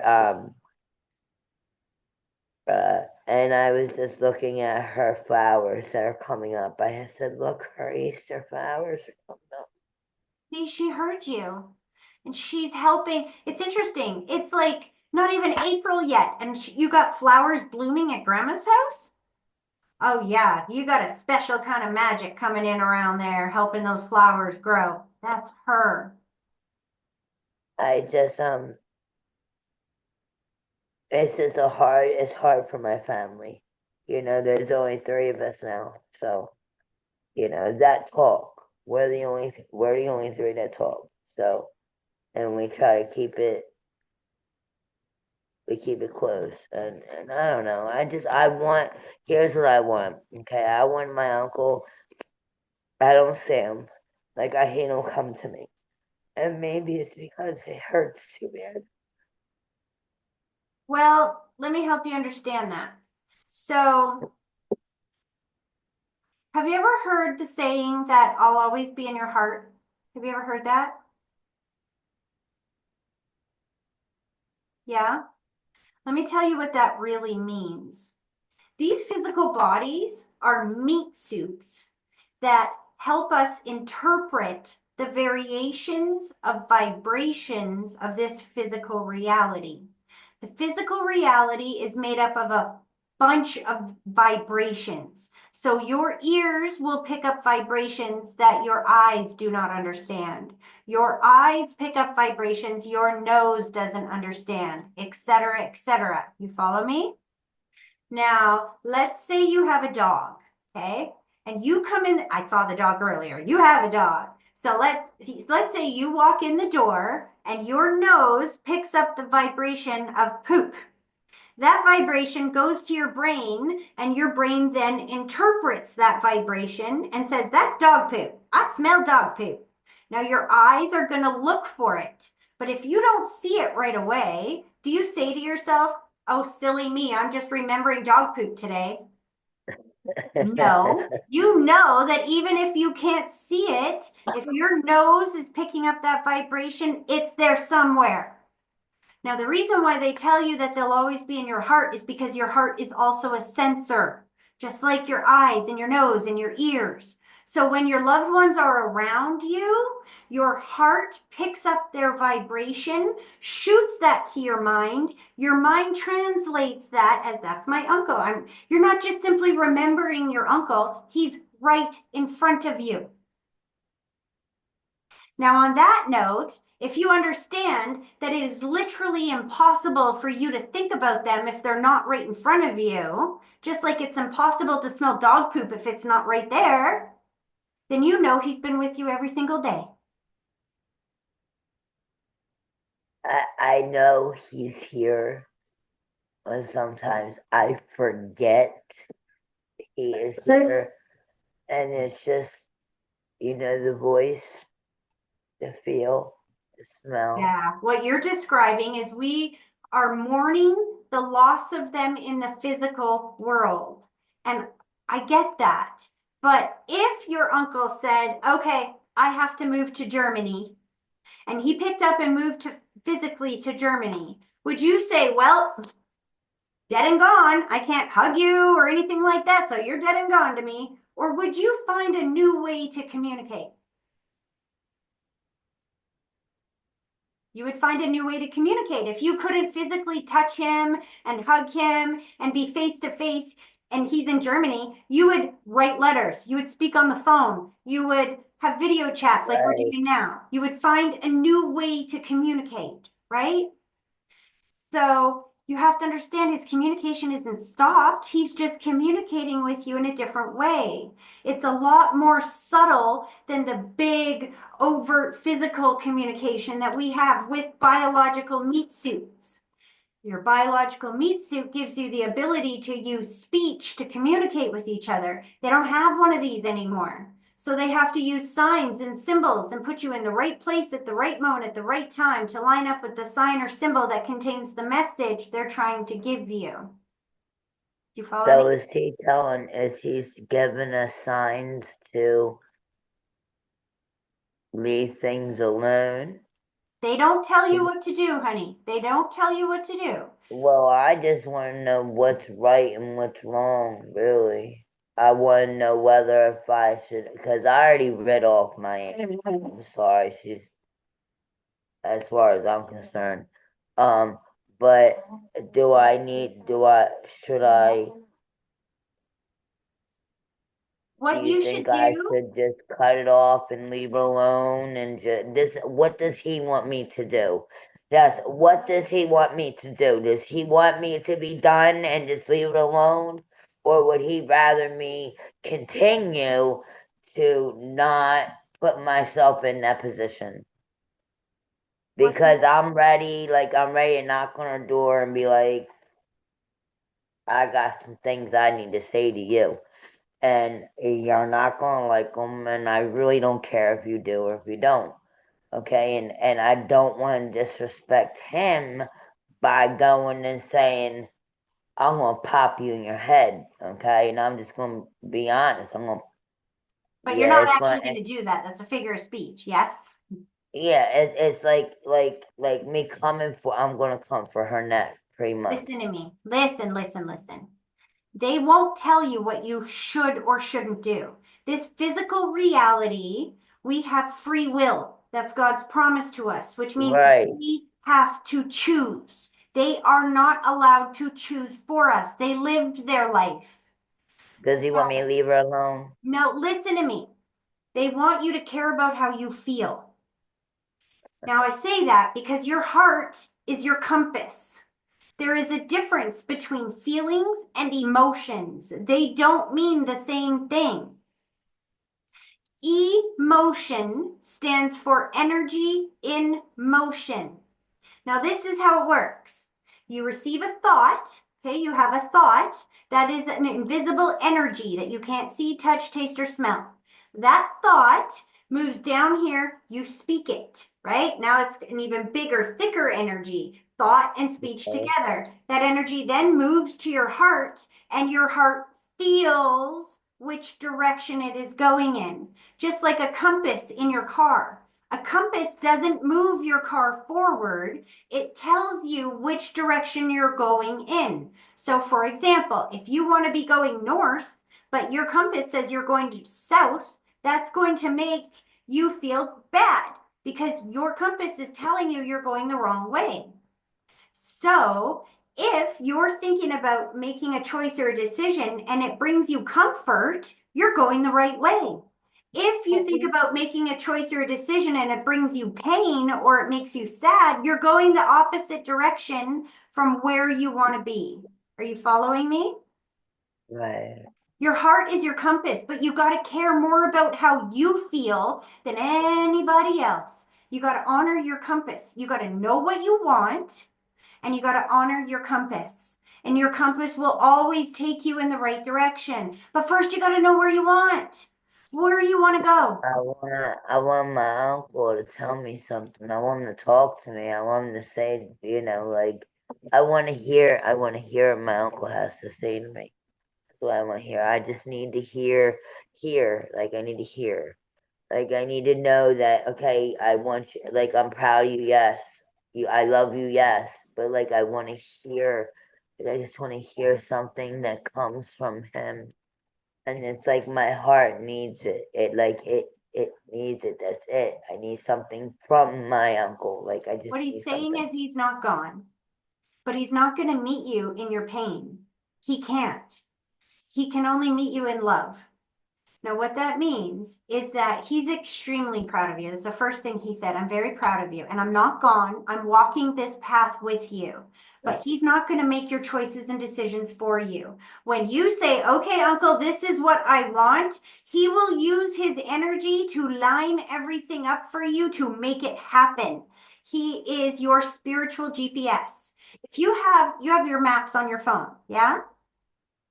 Can you open the maps and say, tell me where to go today? No. You have to put in the destination. When you put in the destination, your maps will draw you a map and give you voice instructions along the way. You got to tell him where you want to go and then watch him line it up for you. So I just need to ask him to guide me pretty much. Just Yes, it's like guide you. a spirit guide. Let me make that even more clearer. You have to be clear on what you want and then ask him to help guide you towards it. And he will. And when he does, it will be mathematically impossible to be fluke, random, or chance. Now, starting from where you are, I'm going to give you a quick little analogy and then I got to kind of move on. But so I'm a medium, right? And when my dad passed, it was a year before I heard anything from him because I had a lot of grief and pain as well. And that was a little embarrassing. I'm a freaking medium. Dad, where the heck are you? I'm a medium. Why can't I hear you? Why aren't you talking to me? Where are you?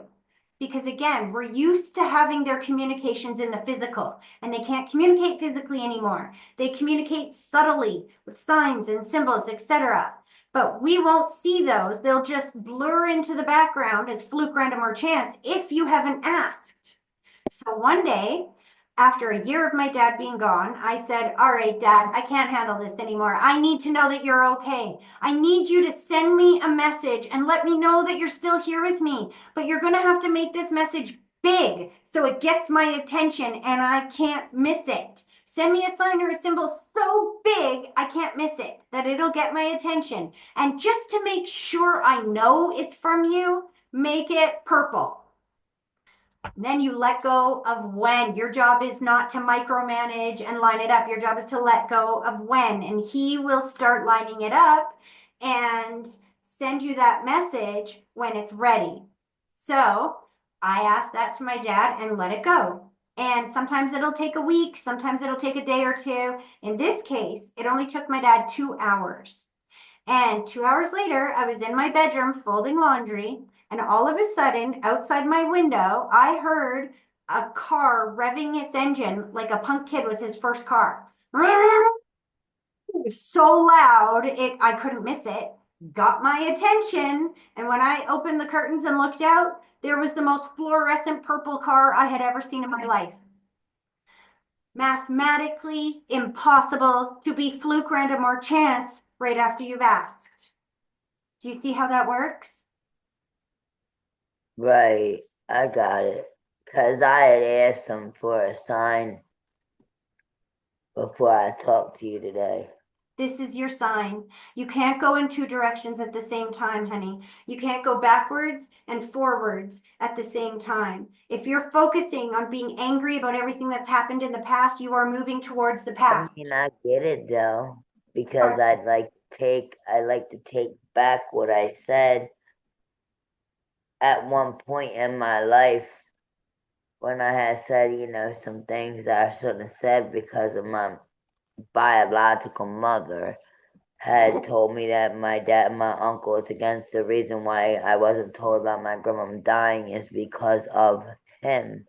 So me being me, that mother humper, and he got what he got, right? But see, this is exactly what I'm talking about, Janelle. The more that you are thinking and focusing about everything that happened in the past, the more you are recreating it. Life has an algorithm to it, just like YouTube. So whatever you are putting your focus on, life is going to give you more of it. You got to focus on what do you want now? What tools and supports and resources do you need right now that is going to give you the life that you want? Ask for those and they will deliver it to you. They are here to help you through this healing journey because your uncle said we've had enough time baking in the regrets of the past. He wants to help you move towards a future that is full of love and peace and connections with him. You can't hear him when your soul is in pain like that. And the other thing about spirit is that they won't come around you all the time.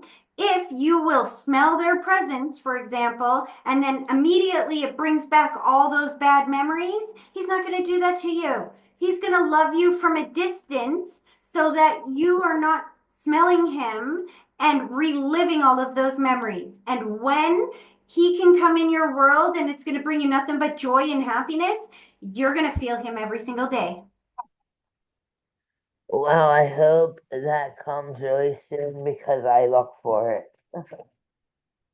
Sweetie. Only thing I do find is a lot of change. Yeah, because you know that sign. You know that saying, pennies from heaven, dimes from That heaven. and I see a lot of big cardinals, a big chest. Do you know what the birds mean? No, I don't. So birds have a very specific message, and that's also for somebody else who just came. It's interesting. There's one lady here and another one I hadn't read, so hopefully she comes back on. But anyway, the birds have a connection with feathers. Feathers have a connection to angels. Birds and angels show up in your reality when you are being given the message. Let me hold on. I know this girl needs it too. Birds and feathers start showing up in your reality when you are being given the message that everything is going to be okay. Have you ever heard that song by Bob Marley? Every little thing's gonna be all right. Don't worry about a thing. Have you ever heard that song? Does it matter if your cats bring you the dead bird? I mean, the flowers? They'll use whatever bird they can, but stay with me here. Have you heard that song before? I have. All right. Bob Marley is one of my look. Bob Marley is one of my peoples. Must Do I you say know the more? name of that song? Yes, I do. What is it? Everything's gonna be all right. Nope. Oh, I'll try to sing in my happy. My son sings it to me all the time. Kayla, Okay. unmute yourself, girl. Yeah, Kayla. Anyway, Aaliyah, unmute yourself. Ask Joel what that song is, because that's my daughter-in-law. He's Awesome. sleeping, but I'm pretty sure it's called Don't Worry. No, it's not. Don't worry. It's called, listen to me. Three Little Birds. Thank you. It's called Three What is it? Little Birds. Because if you listen to that song and listen to the lyrics go, three little birds sat outside my window singing that sweet song that every little thing is going to be okay. Can you say that one more time for me? My aunt had it. And she heard it came across the room and she's I'm like, sorry. what? I just And she need to hear it. hear about. Uncle Danny, listen. The song says, the lyrics of that song say, it's called Three Little Birds because the lyrics of the song go like this. Three little birds sat outside my window singing that sweet song that every little thing is going to be all right. When they send you birds and feathers, they are sending you the message that everything is going to be okay. Okay. Does that make sense? Yes. Yes. Because she always gets the feathers from my uncle. That's her husband. So That's what they I mean. had to let her know that, like, the feathers that she's getting and all that. And she has mourning doves that she raises up by herself. The mother raises them, but they're in her thing. So I just wanted to let her know So, that my uncle made. So I spirits send you those messages when you are feeling down, when you need a pick me up, when you need encouragement. They send you those birds and those feathers to let you know it's going to be okay. It's going to be okay. Right now, for real. the cardinal's outside now. I'm telling you, mathematically impossible to be fluke, random, or chance. Thank you, Uncle. Is there two of them? Because it's your uncle and your grandma. Just the one. Just the one. He's right in her tree right there. He's right in our tree. That's your uncle. I feel like there's another one around somewhere there as well because I saw the two birds. But That over there. They're there. They know female, male, you know. Thank As you. we're talking about the birds, the cardinal shows up. Come on. I'm telling you, you asked your uncle for a sign. How does that work for a sign? I did ask Mathematically impossible. sign. I told him, you know, just tell me you love me and miss me and stuff. All right, I sweetie. think I gotta. in his way. He probably smack me later. It'll be all right. All right, No, thanks, Tracy. I they do appreciate not you. judge you in that way, sweetie. They just love you. I know. It's words hurt. You know what I mean? Words hurt, and I really said some real No. things I never said. So. Okay, sweetie. I'm gonna let them pull back a bit, but I hope that that was helpful. I love you, Grandma and Uncle Danny. Love you. They love you right back, sweetie. And I don't know how to mute that. That's so. okay. I know how to do that one. Okay. So it's interesting. I knew there was another connection over here. Isn't that weird? I'm giving her the birds and feathers, and I'm like, it's for somebody over here too. Savannah, that will be for you, but I got to come to the daughter-in-law first. So thanks for hanging in here with me. I can't see your name now. I'm blind as a bat in one eye and can't say shit out of the other without my glasses on. How do you pronounce your name, sweetie? It's Aaliyah. Thank you. You're Who do welcome. you want me to connect to? My mom. Okay. That's funny. I just heard her go, finally. All right. Both feet flat on the floor. Oh, my voice is already starting to go. Both feet flat on the floor. I want you to close your eyes and then I want you to take a deep breath, picturing that deep breath starting at your big toe, slowly pulling it all the way up through your body and then blow it directly towards me and give me a minute to focus.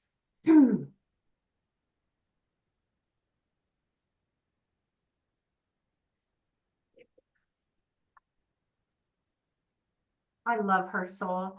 I'm telling you right now, she's got so much love coming through. That's all I can feel is love, love, love, love, love.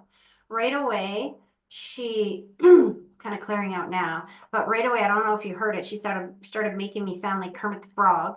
I can feel that what she felt as she transitioned the physical world was that deep, was that breath. Like I feel like I'm trying to catch my breath. I did feel a little bit of disfiguration, not much.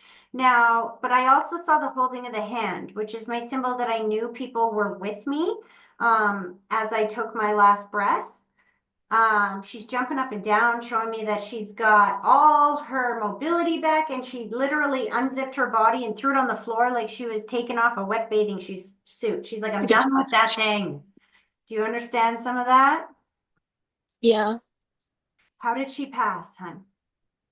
She passed from drugs. Yeah. Yeah. See, this is what, so as you say that, her last memory was struggling to breathe. It was an accidental overdose. Yeah. Yeah. Yeah. So it's interesting because remember how she said that I felt a little bit of pain for a minute there and then I was free on the other side. And she has no more pain. She emphasized jumping up and down, no more pain. Now, sometimes when they say that, that means physical pain and sometimes it means emotional pain. She was not alone. She was not alone. She was not alone. And if you think she was alone, she absolutely was not. There's a father figure there that came forward to get her. And I hear grandpa, and I don't know if that's your grandpa or her grandpa. Was her dad already on the other side when she passed? No. He's still here with us. So then it was her grandpa that came to get her because she said that the father figure, well, she said grandpa. Literally, they don't usually step forward with name, address, and phone number, but he did. He's like, grandpa. So he came to greet her, and it was a very quick passing. She was not alone. Who is with her? Like, was somebody physically with her, or did you think she was alone? Well, when she passed away, she was in the hospital, and my family and I and my siblings and stuff, and we came to say bye to her, and she was on like a ventilator, and me and my sister laid down in the hospital on her chest when they took her off life support. So we laid on her as she passed and as she took her last breath and as like her heart beat for the last time. See, that's what I mean. She knew you were there. She absolutely knew you were there, even if she couldn't communicate that to you at that moment in time. Not only did she know you were there, she's saying, thank you, thank you, thank you, thank you. Thank you for loving me at the end of my life. It's interesting. She just said something I've only heard a couple of times. She's like, I love that you had your head on her chest as her heart beat for the last time. Because she said, you know what? You heard my last breath and I heard your first breath. That's so sweet. She said tattoo. Do you have a tattoo for her? No, but I've always wanted to get a tattoo for her because I do have tattoos, but I could never like think because I wanted it to be something, like something that really was like special and meaningful. So I put it off for a long time because nothing's like really resonated with me enough for me to want to get it because it's like something that would be like extremely important for me to get. So no, not yet, but I 100% am going to. Who knows that you're thinking about it? It's really interesting because I just posted a video today and she's showing me that video.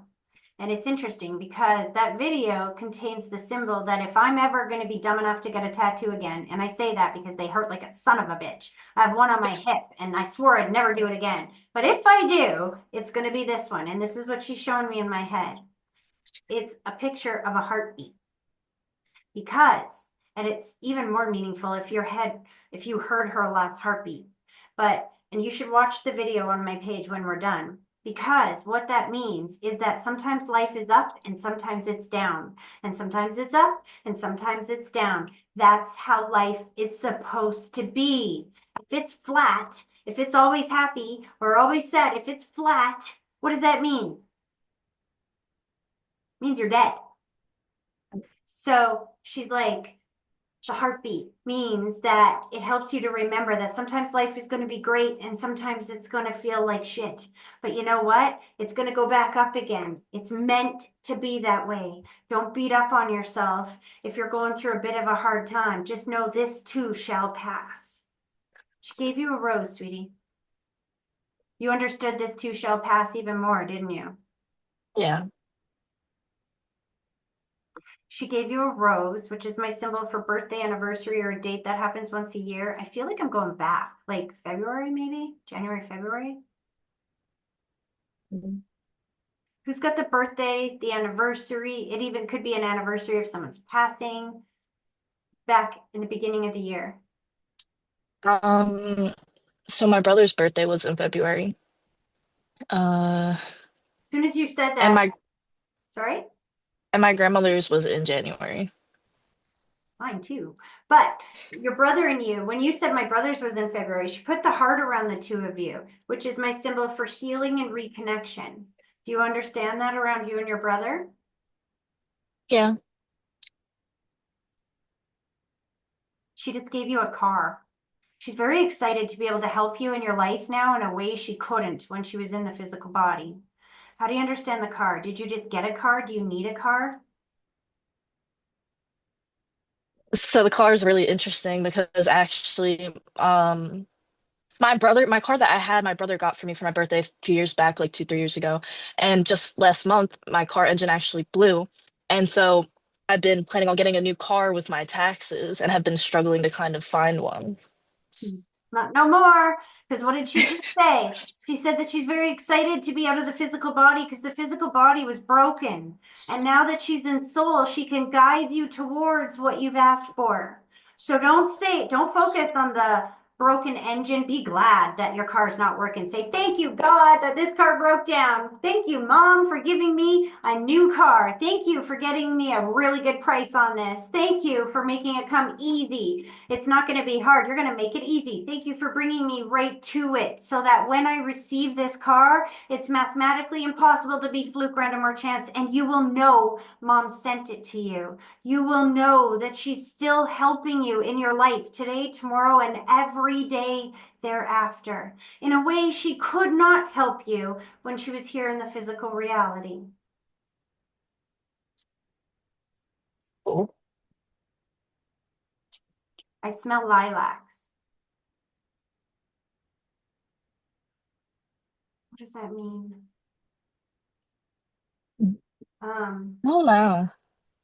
I feel like I got a grandmother figure coming through. There's another lady coming through with lilacs. Could be my great grandmother, I'm wondering.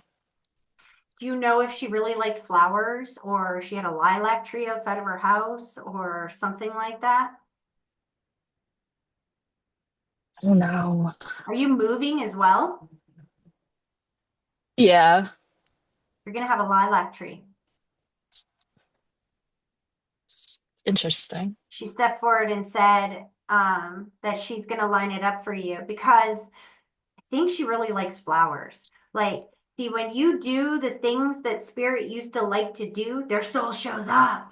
So she's telling you, put that on your list. I want a place that has lilacs near it. She's going to line it up for you so that when you go see this house and you see it has a big lilac bush there, you're going to know it's the one. Okay. Okay, one more message from Mom. She just put like some piece of cloth or something around you. So I don't know if you have her sweater, her jacket, or something like this. You have an article of her clothing or something?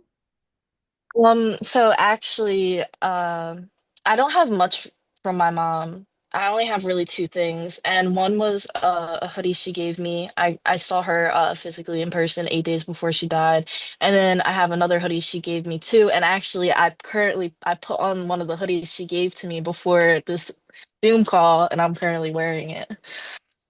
Yeah. See, I can't know that. Do you see what I mean about being mathematically impossible to be fluke, random, or chance? That message wasn't delivered to anybody else that is here. It was delivered to you. And She's I like, never wear it either because I don't want to get them ruined.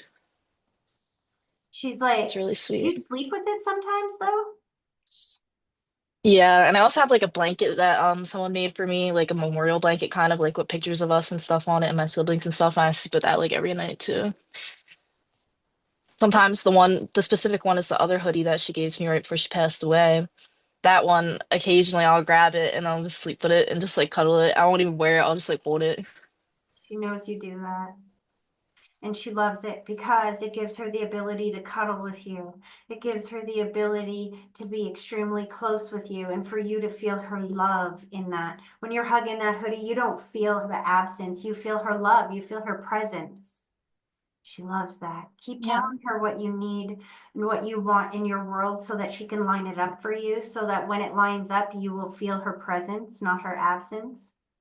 She's also showing me that she's very, very proud of you. She's just showing me my symbol for overcoming, overcoming, overcoming. Like I see the hurdles and that you have literally hopped over many hurdles in the last couple of years. She's putting on the cheerleader costume, which is my symbol that she is your biggest cheerleader on the other side.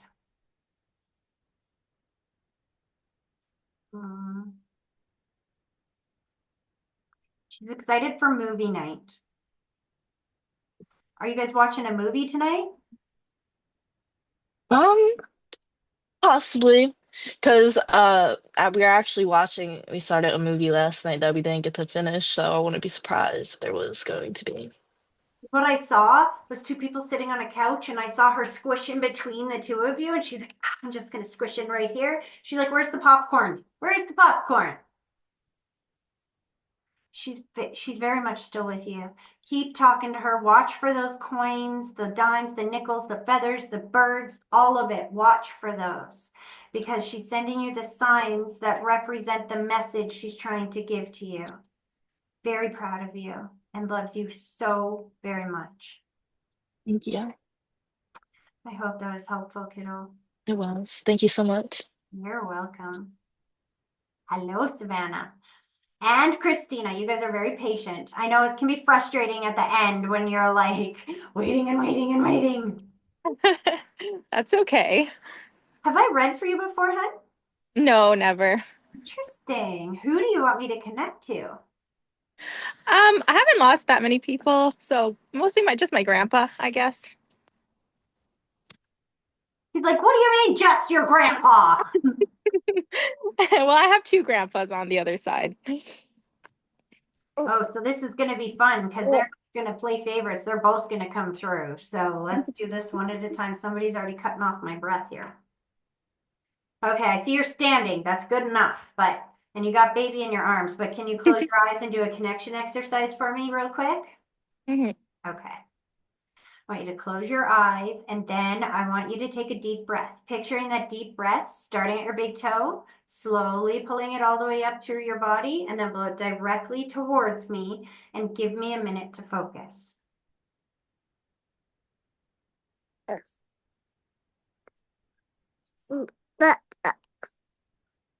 I love that baby started talking right away. As the grandparents are coming through, what's going on is you got one that's all of a sudden over your shoulder going like playing with baby, getting him to talk. And then he just said, I've been doing that since birth.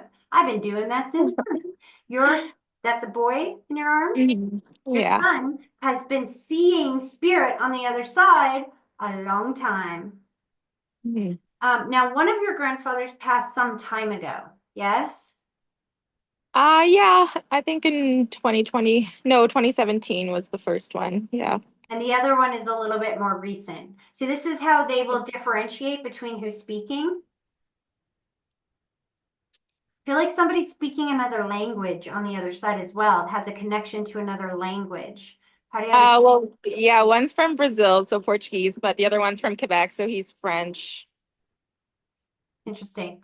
Because I hear French in my head. My family's Quebec. I don't remember from Quebec as well. I don't remember all of the French language. My grandparents would be very ashamed. But what I do remember and what they play in my head every time that they want to connect to another language is I hear Je t'aime mon chéri, je t'aime mon chéri.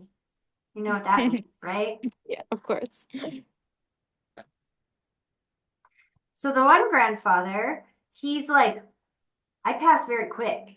He's happy with the way he passed because it's either heart attack or just quick, sudden, unexpected passing.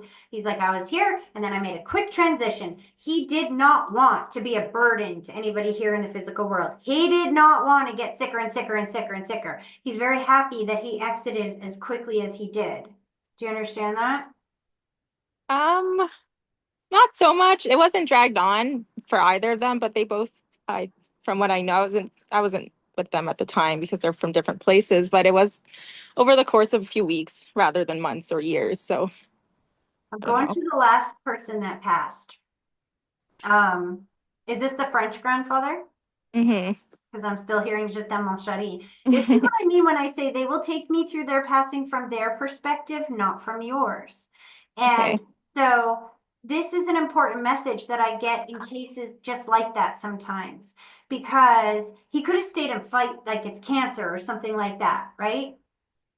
Not really. It was kind of unexpected. It was just, as far as I know, COVID related and just got pneumonia and couldn't recover. Do you see what I mean? Quick passing. He didn't want to be a burden to somebody. He wanted to go quickly. He didn't want to linger in between and have to try to fight his way back to health. When he got to that time, he was able to see that his future had no quality of life left. So he chose to exit very quickly. Now, that might not seem quickly in your mind, but to him, it could have been worse. He could have had cancer for 2 years and been slowly but and surely like losing more quality of life, kind of like Allison's mom did for a long time there before she passed. He didn't want that. You know what? Now that I remember, he did have a heart attack the day he died, which we were on my sister and I were actually going to go to Quebec to see him, and he passed that morning of a heart attack. So He knows what he's talking about. He's like, I didn't stutter. Sometimes they will just, this is why I call them puzzle pieces, because they don't change the message just because you don't understand it at first. They just wiggle it until it fits into place and you understand the message. I keep seeing this named after just like, and it's interesting, you're holding that baby. Is he named after one of these men on the other side or just like him? no, no, actually, no. Yes. Did you hear what he said? Yes. I'm telling you, your grandfather is standing right there. So if he is not named after him, you better watch out. He's going to grow up to be a little spitfire, just like your grandfather. He's just like him. That's what he's saying. He's even responding. I love that. Your grandfather totally has a connection with that baby boy. Was he born after your grandfather passed? Oh, yeah. That's why he keeps, this is what I mean. He's poking him. He's playing with you right now. It's mathematically impossible to be fluke, random, or chance when I say that. And your son's like, yeah. They want you to know that they're not missing anything in your life, that they're watching over everybody. Okay, that being said, he put the white blanket around grandma's shoulders. So his wife is still here in the physical reality. Well, he was remarried, so it's not my grandmother, but she is, and my grandmother is as well. Yeah, they both are. Go down. So the wife that he had remarried has remarried. No, let me say that better. His Not that I second know wife of. is remarried.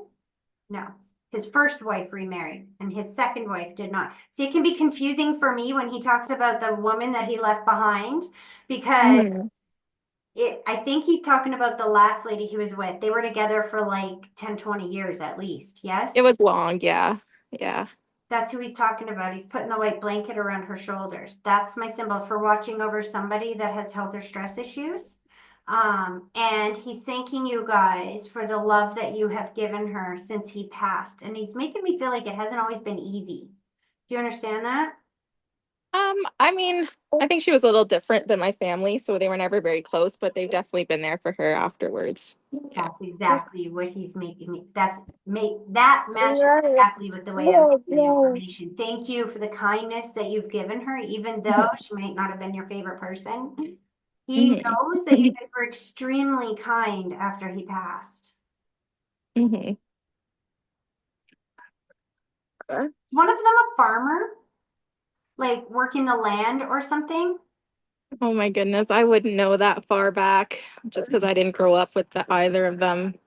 That's perfect. Yeah, I'm I'm glad. not sure. This is being recorded for a reason. Remember, you said that they will give you a piece of information that you don't know, so that when you ask your family and you say, who was working the land back then? Who had the farm back then? And they say, oh, that was so and so. How did you know that? We never told you. You can say, well, Grandpa told me. Yeah.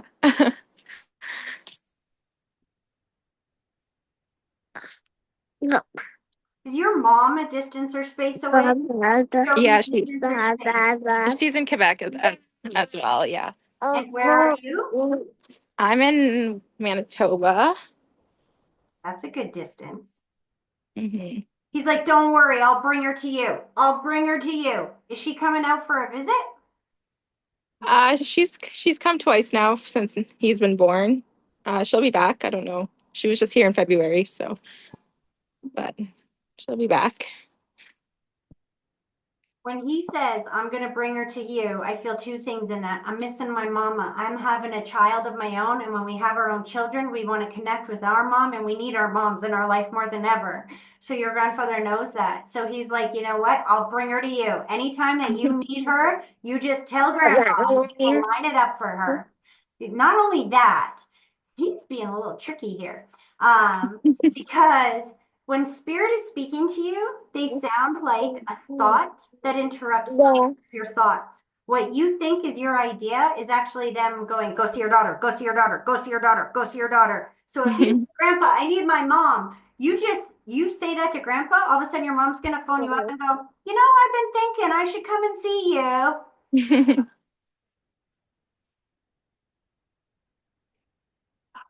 Yeah, what does this mean? Why are they walking around your house talking about how much they love your house and how proud they are of you? Do you guys own that house? No, I just rent an apartment. That's not what he's showing me. He's showing me a house. Are you trying to buy a house?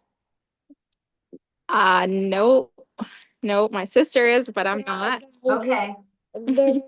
So he's bringing her into the connection here. He's like, I can help with that. I love that house. I love that house. Tell her to get clear in what kind of house she wants because then grandpa will line it up for you. Okay, yeah. Yeah. She's a bit of a distance away as well, isn't she? Yeah, she's in Ontario. I love that because he's showing me that you guys are all like in different places, but for him, he's in all places at the same time. Spirit is not limited like the physical body is. Our physical body can only be in one spot at a time. The soul can be in all places at the same time. It's kind of like this. If you put a steak, no, if your neighbor puts a steak on the barbecue, you're not there to see the steak, hear it sizzle, touch it, nothing like that. But every person for a 3-block radius is experiencing that steak because the energy is everywhere at the same time. Right. Like him.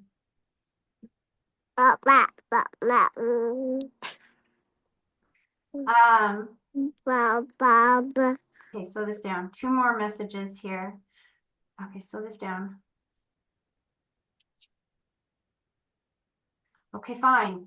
As many as you want, just make them slow so I can grasp one at a time. First of all, your son started talking and he's telling me about teeth and chompers. Did he just get like a tooth or? Oh my goodness, yeah. He got 2 a couple weeks ago and his top ones are coming in and he's been crying every day. Today's been like one of the worst days. So they know about that. I was just telling Cass that this morning. She's also my friend, Cassandra. Oh, cool. Okay. So he's letting you know that he knows about that. They're showing me some old school tricks because I have like 4 kids. One of the best things that I ever did for my kids in that when they were going through that is you take a cloth, like a face cloth or something, make sure it's clean, but then douse it in, like drench it in juice, whatever his favorite juice is, and then put that in the freezer. Oh, and then he'd chew. Okay. It's very cold and soft and Yeah. Okay. there's no choking. It is perfectly safe. Yeah, he does like the cold cloth, but I haven't done the juice, so that's a good idea. That'll keep him occupied for a while. And then he puts him in the bathtub. He's making me feel like he watches over him in the bathtub. I don't know if there was a situation where like the phone rang or something and you had to run out of the room for a second, come back in. But he's like, don't worry, I'm right here with you. I was watching him. Do you understand that? Yeah, once in a while I step out quick. He's strapped in. Your grandpa, but even though he's strapped in, I can feel your worry. Like I shouldn't step out. I shouldn't step out. Yeah. Your grandfather feels that too. And he's like, kid, I got your back. This is your first child? Are you pregnant now? No. Are you trying for another one? No. You should be very careful because I see a window of opportunity in the next year coming through. Okay. So All if you're not ready for that soul to come in yet, then don't leave them a window open because the soul will be like, oh, look, I can get through there. Okay. Tracy, do you mind if I ask you something on behalf of Savannah? Just because she's one of my best friends, so we talk all the time. I'm just curious if you know anything about pretty much Nathan is her son, so the dad is going through a rough time with him. And just like kind of like what kind of path she should be going on with that because she's been super confused and it's like, taking over all of her thoughts and everything of what to do with him. Wow, I'm glad you said that because now I Thanks, understand why Grandpa's saying, be careful if you're not trying to have another baby, one might come through. This would be the wrong timing for that. Mm-hmm. The easy answer to that is he showed me two things. So this is my symbol for struggle or challenge in a relationship. So yes, you've been going through some struggles, but then they showed me the Japan plate. Now, the Japan plate has a very specific meaning. See, in Japan, they have a culture that if we break something, we put it back together with liquid gold, and then it's worth more when it's put back together than it was before it's broken. But here's the catch. You can't be focused on the problems and the solutions at the same time. The more you are well aware of the problems and the obstacles and the challenges, the more you will get them. Now it's interesting. They left you at that end for a reason. It's not an accident in the order that these messages are delivered in. You needed to hear all of those messages before you. Because what did we learn today? Ask for what you want. You've been focused on the problem. What is going on? I'm confused. I'm frustrated. Is this ever going to change? See what I'm saying? Mm-hmm. Ask for what you need. What do you need? I need clear communication. I need somebody that loves me and supports me. And whatever it is that you need, you ask them for what you need, and they will line situations up to help create that. If it is in your best interest to have that relationship. If that relationship is not going to be good for you in the future, and you're saying, thank you for giving me the tools and supports I need to make it better, they're not going to come in because you can't make something better that is decayed and rotten. I don't feel that yet. I feel like you guys have both been stuck in looking at the problems and you're not focusing on the solutions. What do you need? What do you want? Once you can figure out what you need and what you want, you can ask them for it and then it can start to come in. But you can't be looking at the problem and the solution at the same time. You're definitely not over yet. Are you guys in counseling? We've been to a couple sessions, but not consistently, and not really since he's been, not recently. So I also want to mention it's really strange that you mentioned Japan because my sister and I are planning a trip there. We've been talking about Japan for the last 3 days nonstop, so that was really weird.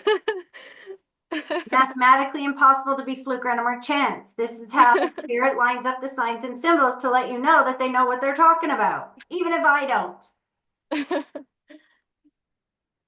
It ain't over till the fat lady sings, and we got no fat people in our family, so you're good right now.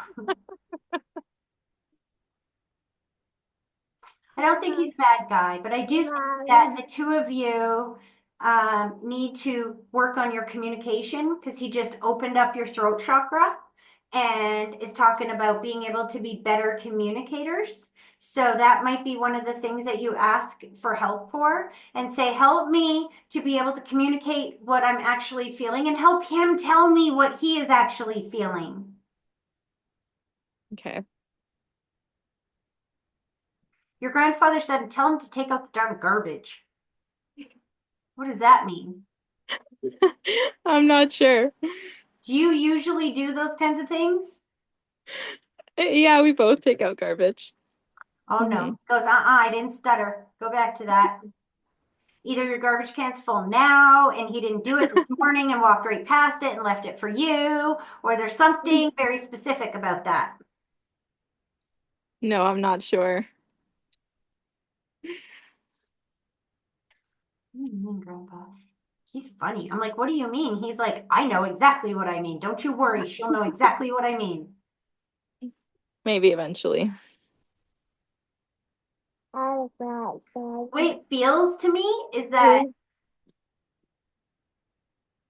I wonder if this is symbolic because I see a garbage can that's full. And he's like, just take out the trash, get rid of the trash. Don't walk away from it. Don't ignore it. Don't let it sit there stinking and smelling. Make sure we take responsibility for it and just clean it up. Oh, Oh, it's a pearl in the bullshit. Okay. Mhm. I was gonna say. Tried pearl in the bullshit before? Yeah, that could be more more like it. Sometimes life throws you a big old pile of bullshit. And if you stand there and go, it's not my fault, it's your fault. Well, it's your fault. It's your fault. It never gets cleaned up. But as soon Mhm. as you take responsibility for that bullshit, doesn't matter whose fault it is. Responsibility has nothing to do with fault. Responsibility means that you have the ability to respond. And what happens is it doesn't matter who put it there. If you guys both take responsibility, and he needs to take some responsibility for this, if he takes some responsibility and just starts cleaning it up, guess what happens? You find a pearl in there that you never would have had you not been given that bullshit. It's like sometimes the struggles that we go through early on in our marriage are extraordinary blessings in disguise because in the cleaning up of those challenges, your relationship, the Japan plate, becomes stronger than it was before it was broken, worth way more than it was before it was broken. The reason why you have confusion on what do I do is because you don't know what you want. Mhm. Figure out what you want and trust your compass. Your heart will tell you if you're going in the right direction or if you're going in the wrong direction. But it ain't over yet because it feels like you guys haven't done all the work that you need to do yet. That makes sense? Yeah.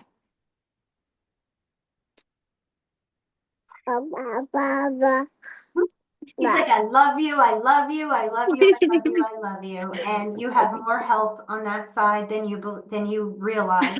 Because behind them, there's even more ancestors over there. Mhm. And maybe you didn't know them so well, but they know you. Here's the Mhm. thing. See that baby in your arms? No, this is just an example. Knock on wood, it's not going to happen. I'm just saying, using it as an example. But let's say you passed away tomorrow, and your sister grows up and has babies.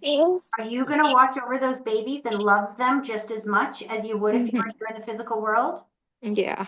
You have a Mhm. lot of ancestors over there that love you very, very, very much. And they will help you. And so will God.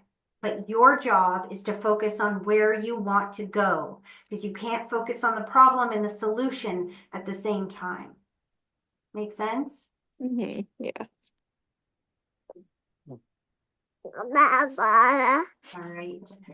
They're pulling their energy back, but they just said pull a card for her and show her what is coming up in the near future. So let's do that. They didn't tell me to pull a card for anybody else this time. What is coming up here?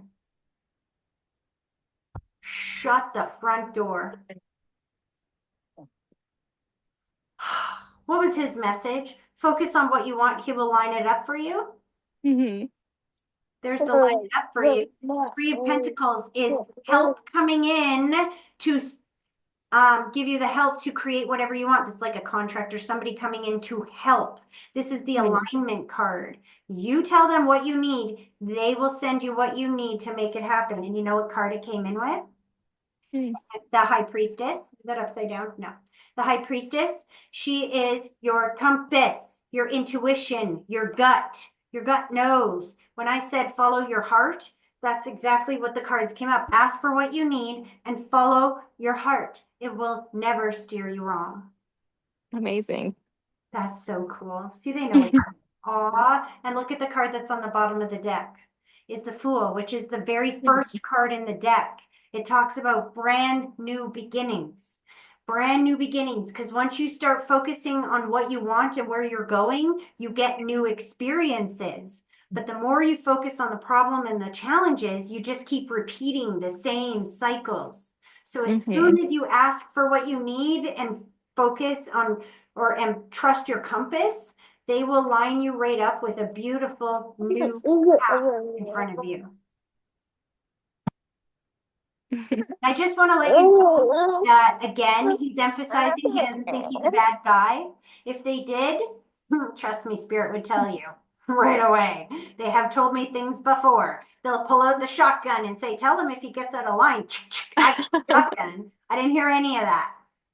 They're talking Okay. learning to communicate and how these little challenges that you have now could be the instructions that you need to maintain a very long, loving relationship. Okay. All right. I'm going to let him pull his energy back. I hope this is helpful. Yeah, thank you so much. You're very welcome. And Cassandra, you've been so helpful this entire reading. So thank you. Cassandra's the best. It's awesome.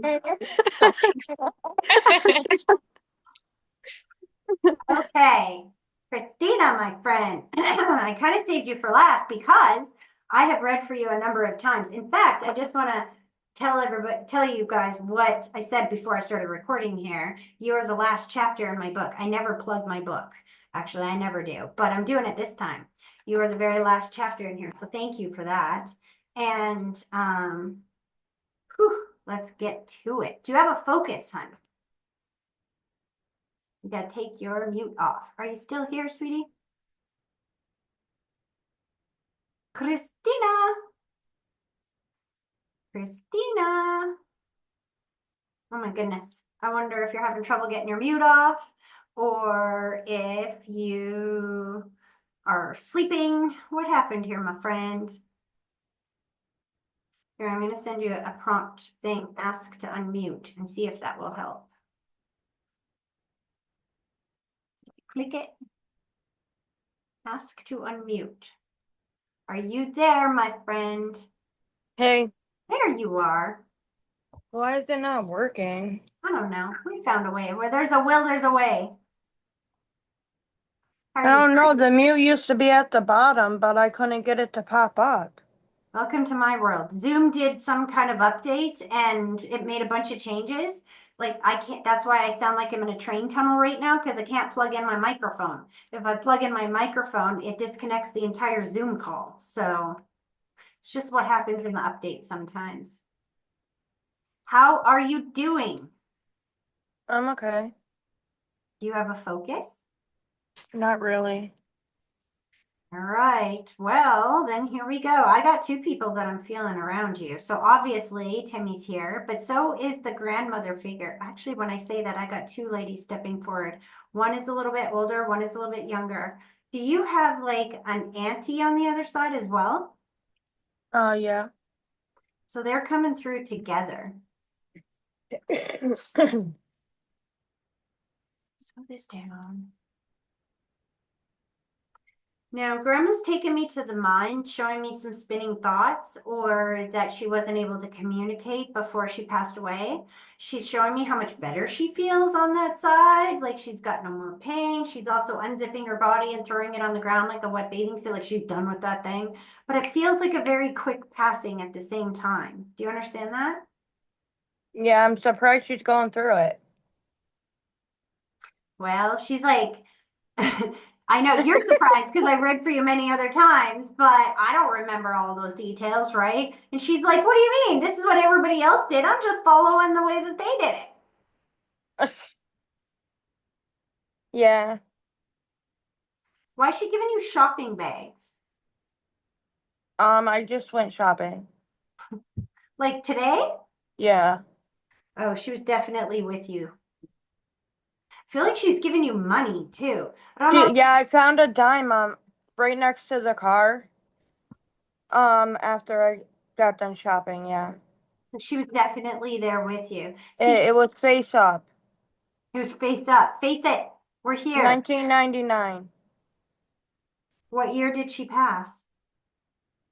I don't think no, it couldn't have been 99. To be honest, I'm drawing a blank. Isn't that bad? Sorry, Grandma. No, that's not bad. It just, what I'm getting from that is that there's some kind of pain or some kind of challenge that you've been holding on to for a number of years that she wants you to move through. What year did your parents know? They separated more soon than that. I feel like it's something to do with relationships and that we got to get over this and through this. Face it. Interesting. I don't know. That's okay. I don't want to get too hung up on that because she's like, that's okay. Don't get too hung up on just the date. The fact that you found the dime at the same time that you went shopping when she's showing me shopping bags, and she just said that she sent you money. They're sending you signs and symbols to let you know that they're there with you. And then she shows me Timmy, and she's like, he's not alone ever. He's never alone up here. That she's with him everywhere that he goes, she goes.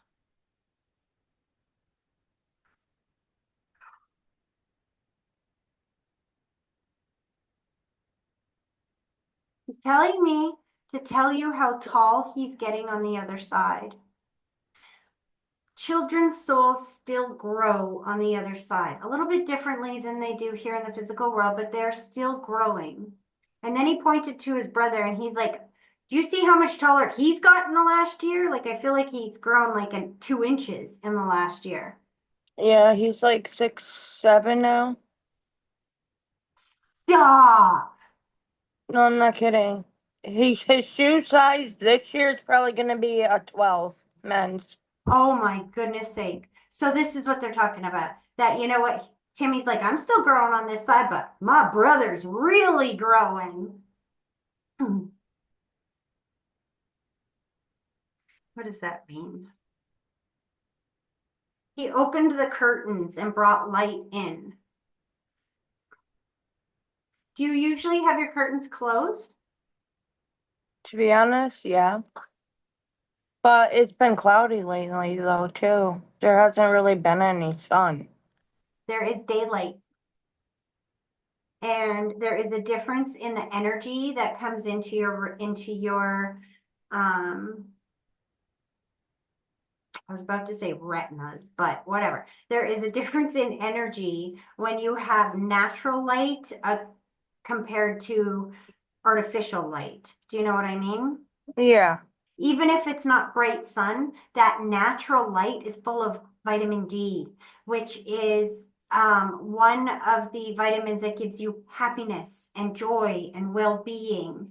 He's opening those curtains and saying, whether it's bright sun or not, Mom, you need to let some natural light in. It will help you feel better. Yeah. I got a question. Okay. You know how like when like you're half asleep but you're not fully asleep yet? Yep. Okay, well, get this. The other night, um, I felt somebody like touching my head, like rubbing my head. Yep. I acknowledged it, but I also like said like a little protection prayer too. And the only reason why I did that was because a few nights before that, you know how like you said you've had like fighting with like the bad energies in your dreams? I had that same thing happen to me. And a couple weeks before that, Boo had said he had a bad dream. So I'm like, what is going on?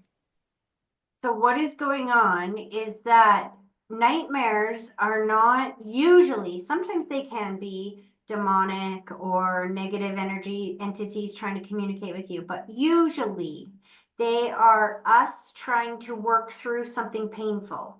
Our dreams are literal interpretations of how we feel about our physical reality.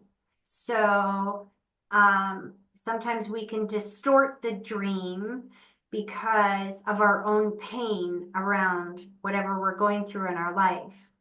Now, I think what's going on is that you guys you're in a similar energy, but different. They're two completely different things. Whatever his nightmare was about is completely different than what your nightmare was about. They weren't the same nightmare, right? No, he didn't really explain his.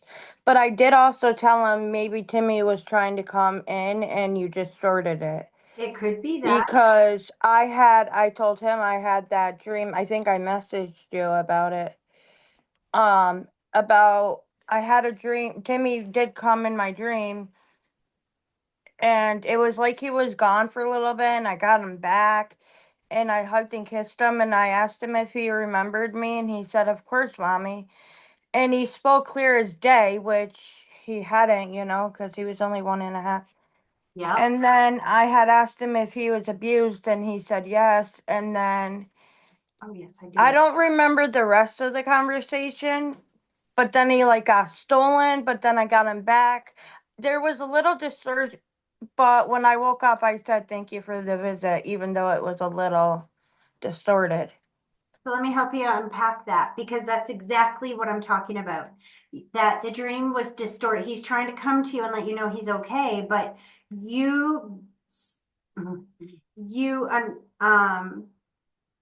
received those messages based on how you feel. So, for example, when he comes, remember what I said to you is that he showed me how big he's getting on the other side? Yeah. So he's trying to show you that in his dream too by talking um, older because he's older now. He's not just a tiny little baby anymore. He's a lot older. And what you said was that he was gone and then he came back. That's how it happened. Your baby was taken from you. And then when you started getting readings and stuff, you felt like he's coming back in a way, right? Yeah. And when you say, were you murdered? Like, were you abused? He's like, yeah, but that's where everything starts to get very confusing because it brings up pain. So Yeah. it will detach you from that dream. Now, that also explains why you're feeling somebody caressing your head. That's the proper word that I would use for what you experience there because that's your son there as you're starting to fall asleep trying to caress you to let you know that he's there and that you're not going to be having nightmares. That's him trying to comfort you, letting you know that he's not gone, he's still with you, and he's still growing on the other side. He's bigger now. That's what he was trying to show you in the dream. Mommy, I'm still here and I can talk better than I could before. Look at this. Yeah, but he was still the same size. That's because your dreams are how you feel about them. You remember him that same size. So he's trying to show you that he's grown, but you can't see it that way because you remember him the way he was. So it comes off alarming when he's talking like an older child. And then you sit down with me, and the first thing he says is, tell my mom I'm grown. Yeah, You know he what I'm got saying? dinosaurs. We upgraded the gift for his birthday. I love that. Well, Amy still got a little Paw Patrol thing. He's so But hanging out with that child. As soon as you said Amy, he's like, I got a cousin coming. He's so excited.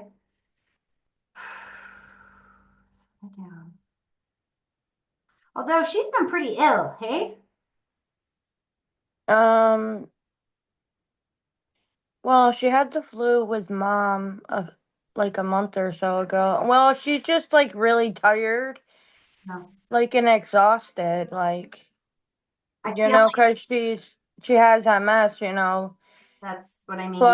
Plus a normal pregnant woman is tired. It's not just tired. I'm feeling like morning sickness. I'm feeling the aches and pains. I'm feeling like this has been uh kind of And she's very anxious too. Like this first trimester, had her like on edge. And she said, I know God wouldn't give me something and then take it away when He knows I want it so bad. And I said, you have to just keep thanking Him for a nice, beautiful baby and be perfect. positive. That's exactly it. We were talking about that earlier. Thank them for what you want, what you know is coming in. Don't focus on what you don't want because you will create it.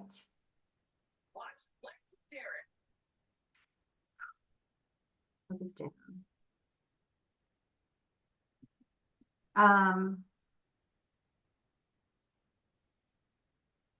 he's given her Jello, which is really weird.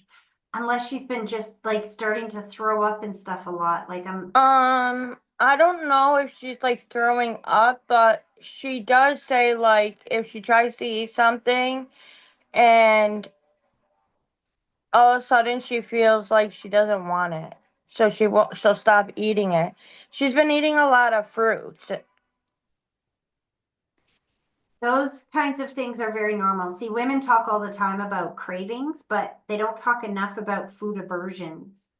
I love eggs and cheese, but when I was pregnant, I could not eat either of them.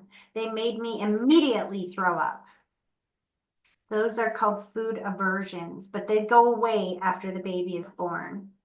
Well, that's why she didn't force herself to eat it, because she's like, I like this stuff, so I just won't finish it, and hopefully I'll be able to eat it after the baby's born. I almost said she, because she insisted it's a girl, but you know, I know. I don't know.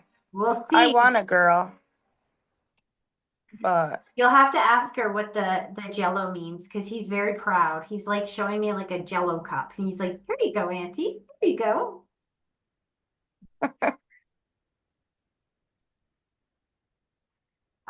Okay, slow that down. He's excited about the next week or two coming up, and I think it is about your teeth and my mouth. the work that you have coming up. He's like, finally, it's almost over. We're almost done, Mama, almost done.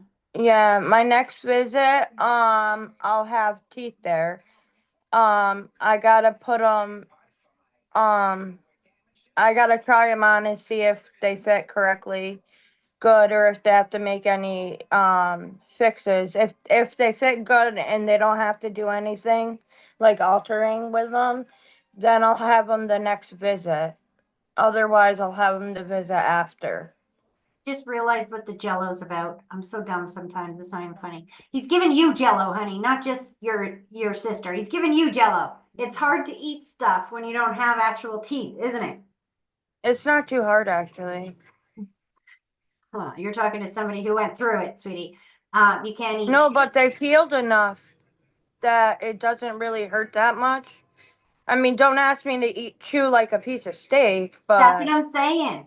You can't eat chips. You can't eat steak. You can't eat carrots. You can't eat, you know what I mean? yeah. So he's very excited about the foods you're going to be able to eat, but he's kind of teasing you about the state that you're in now. He's like, here, have some Jello. Very proud of himself, too. As soon as we start talking about the teeth, he goes, see, that's why I'm giving her Jello. I'm like, right. Duh. And balloons. Who's got the birthday coming up? Feels like Well, see, people I'm surprised he didn't say happy birthday to me in the last members when it was his birthday, because my birthday is February 8th and his is the 3rd, March 3rd. When were But you in members? huh? Were you here on his, did you come to members on his actual birthday? Um Right after. it was, I think it was like the day before or after. I know why. I So don't know. All I know is he said happy birthday to me, and you're like, oh yeah, I forgot. So he did bring it up and he's bringing it up again. But he's showing me the heart going around the family, which is healing and reconnection. Did you guys get together? Maybe not everybody, but a bunch of you get together on his birthday or have a dinner of some sort? Well, we had a lunch. We did pizza, wings, and garlic nuts. And then I got a cake, and we let Addie release the balloon Amy had bought for Timmy, and she wrote all over it. You remember when I said he was showing me balloons earlier? I didn't know what that meant. Yeah. Now, when you ask that question, I understand. This is why I call them puzzle pieces. One of the reasons that he didn't go too much into detail around his actual birthday was because you guys hadn't gotten together and had that celebration together. Once you did, now he has things to talk about, like the balloons. The fact that you guys released balloons. As soon as you said you released balloons, he said, I said balloons. And then he showed me, thank you, thank you, thank you, thank you, thank you. Yeah, we only released one though because it's not really good for the environment. But Amy wrote all over the balloon. Whether it was one balloon or 10, it's still balloons. And nobody Yeah. else got that message, did they? Mm-mm. He said that he's very grateful for that and he was absolutely there with you. And you know what? He loves that his cousins are growing up knowing exactly who he is, even though they might not have physical memories of him. Woo! Sorry. Even though they might not have physical memories of him, they're going to know exactly who he is throughout their entire lives. Well, I don't know if Macy like really remembers him because she was a baby per se, but Addie and Rosie most definitely. Addie most certainly, because every birthday party she wants to release a balloon to Timmy. She's what, 6, 7? Yep, 6. You have somebody else trying to come through here, honey. They're going to choke me out if I don't pass through the message. Oh, there is a father figure coming through that path. His grandpa, he smokes like he used to smoke. He's making my eyes water. He's kind of like bossing me around here. He's like, well, then bring my message through and I don't have to choke you. Because they were, oh, see, this is why I see your grandma and your auntie, and then I didn't say grandpa. So he made sure that I knew it was him coming through. He was there as you guys were all there releasing those balloons for Timmy. They were all up there with you. How do I say that better? They were all not up there. They were here with you in spirit as you guys were there physically, and they were catching those balloons. Yeah.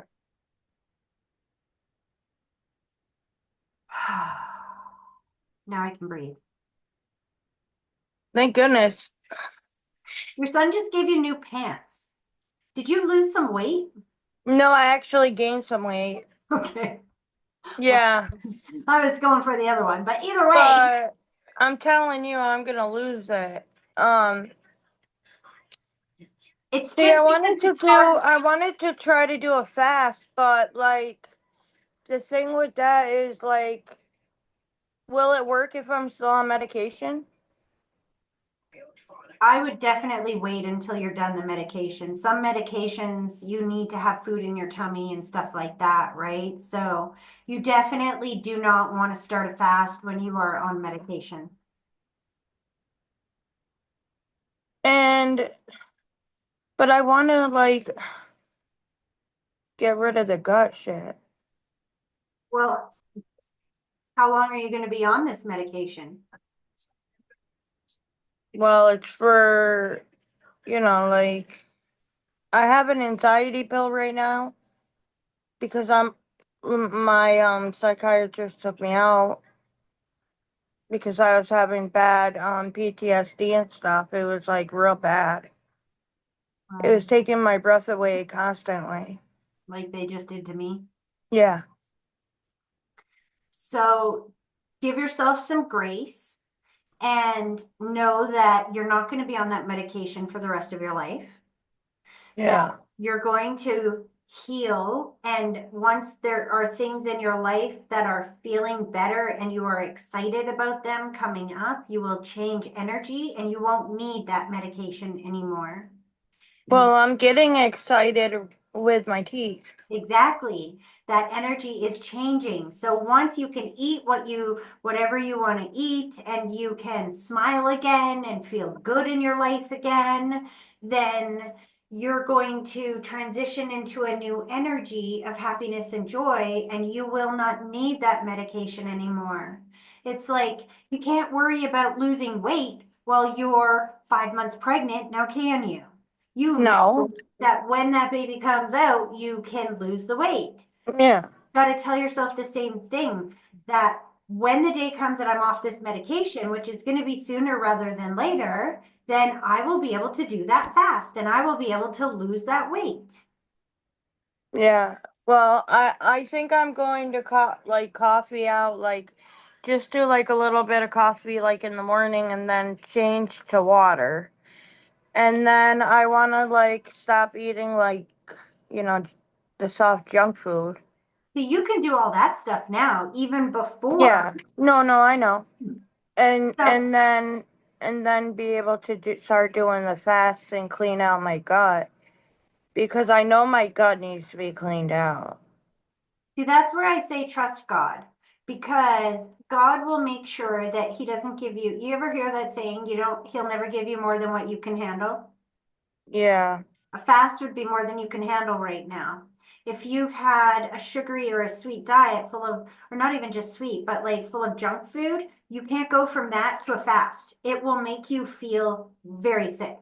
So you have to do it in stages. First, you will have to go to maybe just, canceling out breakfast and having lunch and dinner.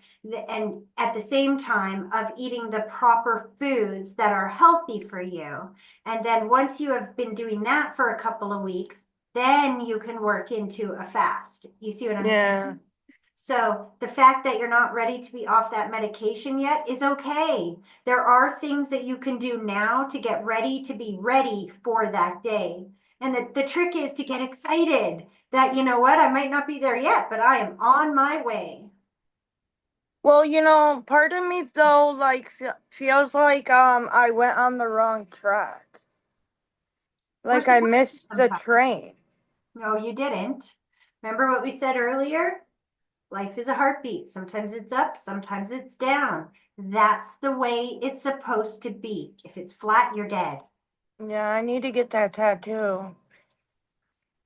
But they also just Gotta- clarified that for me a little bit, hun. You think that you're doing this, but that's not what's going on. This is what's going on. You start down here, and then you go up a bit, and then you come down, and then you go up a bit, and then you come down, and then you go up, and you come down. What do you notice about what's going on here? It's like a heartbeat, like little lumps, like little hills. But no, let's look a little closer. It's not, it's this. Yeah, it's just all right. What I want to say about that is that when you go up, you come down a little bit, but it's not as far down as you were before. And then you come up a little higher than you went the last time, and you come down a little bit. But every time you come down, it's not as far as you were down before. That is the natural wave of life. So you're not going up and then all the way back down. You are in the natural wave of life. Does that make sense? Yeah. We need these dips and valleys. If it was always hot, you wouldn't know cold. If it was always sad, you wouldn't know happy. If it was always happy, you wouldn't understand sad. You need to have one to balance out the other. Yeah. That's just the wave of life. And that's how you know that you're healing the right way. If you had said to me, I lost a child 2 years ago, and all of a sudden one day I woke up, I felt better, and I've never looked back. I've never grieved since. That wouldn't make any sense to me. That would say that you are definitely blocked off here somewhere, right? That's not how healing works. Healing happens in layers. Progress happens in layers. It goes up and it comes down a little bit. It goes up further than it was, comes down a little bit, but not as far as it was, goes up further, and it does that. It's always Like I know he's with me, but like I think another reason why my PTSD is like really getting triggered is because um she can go up for parole um early next year. and if you focus on the problem, what's going to happen? No, I just got to write my letter and send it in and ask Jesus for help writing it. Close, but no. You're going to write your letter and you're going to thank Jesus for his help and his wisdom and accept whatever happens as his will. Yeah. Let me tell you that I'm going to end it with this, sweetie. Never underestimate the power of God. Okay. Now, let me tell you this little story because before we started this live, I was floating on cloud nine, and I'll tell you why. I experienced technological challenges like nobody else, right? And Yeah. I get, you know, a lot of my videos get reported and stuff on TikTok for stupid stuff, right? Well, I made a video today that was 10 minutes long, and it's only part one, and it was a video that is very important to me. It's a video I've been wanting to make for a very long time. And you can go watch the video when we're done. Actually, that's not the point. The point is, at some point in there, I said the word dead. And on TikTok, the word dead gets your video flagged. You're Yeah, not you gotta say unalived and stuff. Yeah. exactly. So I, in my storytelling stuff, completely wasn't paying attention. I said the word dead. So my 10-minute long video that I had put 3 hours of work into, when I posted it, it got flagged right away and said under review. Now my account is on an account ban warning, which means if I get one more strike, they will delete my entire account. Oh no. Right away, I was like, oh my goodness sake, I knew exactly what the problem was right away.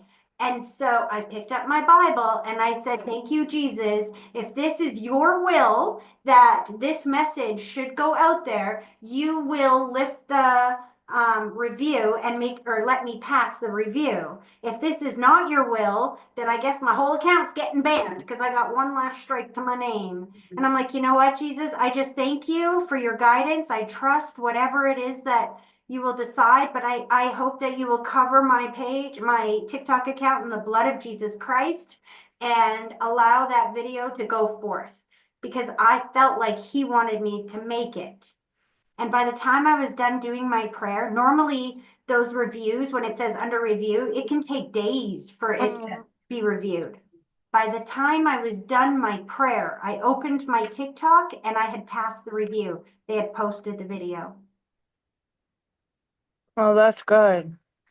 Thank him for his guidance and his wisdom and for guiding you through it and trust however it develops. Tell him what you want, like I did. I want you to help me pass that review.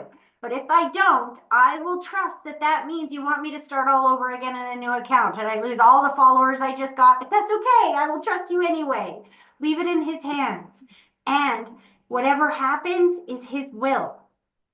No, I know. That doesn't mean that she won't still serve her debt. Remember what I said earlier, we do not outweigh our karma.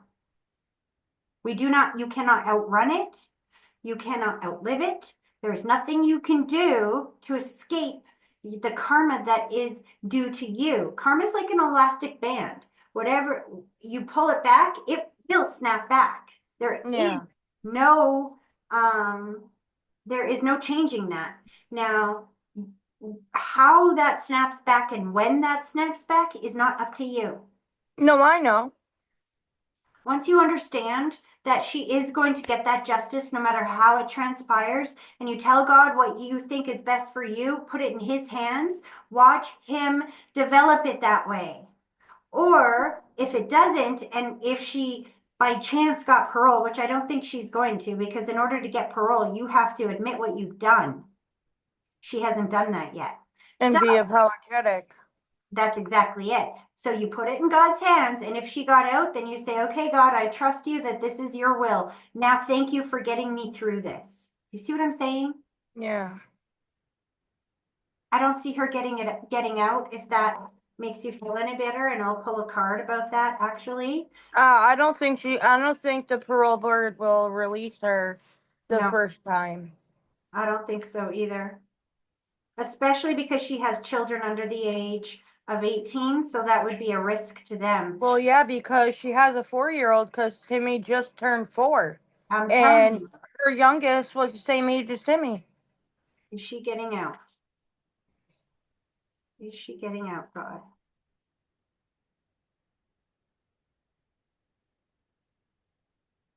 No, she's not. The Knight of Swords is the card that faces the past. It's the only knight in the tarot that actually faces the past. She can't get out until she faces the past. Yeah.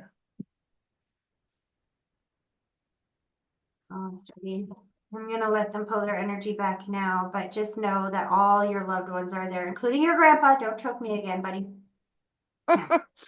They are loving you and guiding you and very proud of you. And they want you to be proud of yourself too. You can't heal all at once. It takes time, and you got to give yourself credit for that. And you got to keep focusing on the future and not the past. Give it to God and let go and let God and trust. It's going to be okay. Yeah, just some days are harder than others, that's all. Oh, trust me, I know, sweetie. I know. And that's why it's this too shall pass. Yeah. It's almost time to tell a story. Yes, yes. I had to, what do you mean? Tell a story. Tell his story. Absolutely it is. And once you have your teeth back, you will be able to do that. And Yeah. right now, you're still wrapping it around your mind how to do that, how to tell that story. Yeah. So this time that you can't get up in front of the camera is okay because it's giving you time to get ready to be ready for that moment. And in that moment, telling your story is going to help bring the support from the people all around you who hear your story, who have gone through similar things. It's going to provide the healing and the nurturing that you need to overcome this. Yeah. Thank you. You're welcome, sweetie. Just know how much they love you and how proud I am of you for all of the healing that you've done so far, because some days it might not feel like it, but you have come so far from where I first met you. And I personally am very proud of you. So is Grandpa. He started choking me out as soon as I said that. He's like, me too, me too. They're all very proud of you. Thank you. I don't know. I lost my thought. Okay. It's all right. I love you. I hope that you have an amazing rest of your week, honey. Love you too. Bye. Take care. Bye-bye.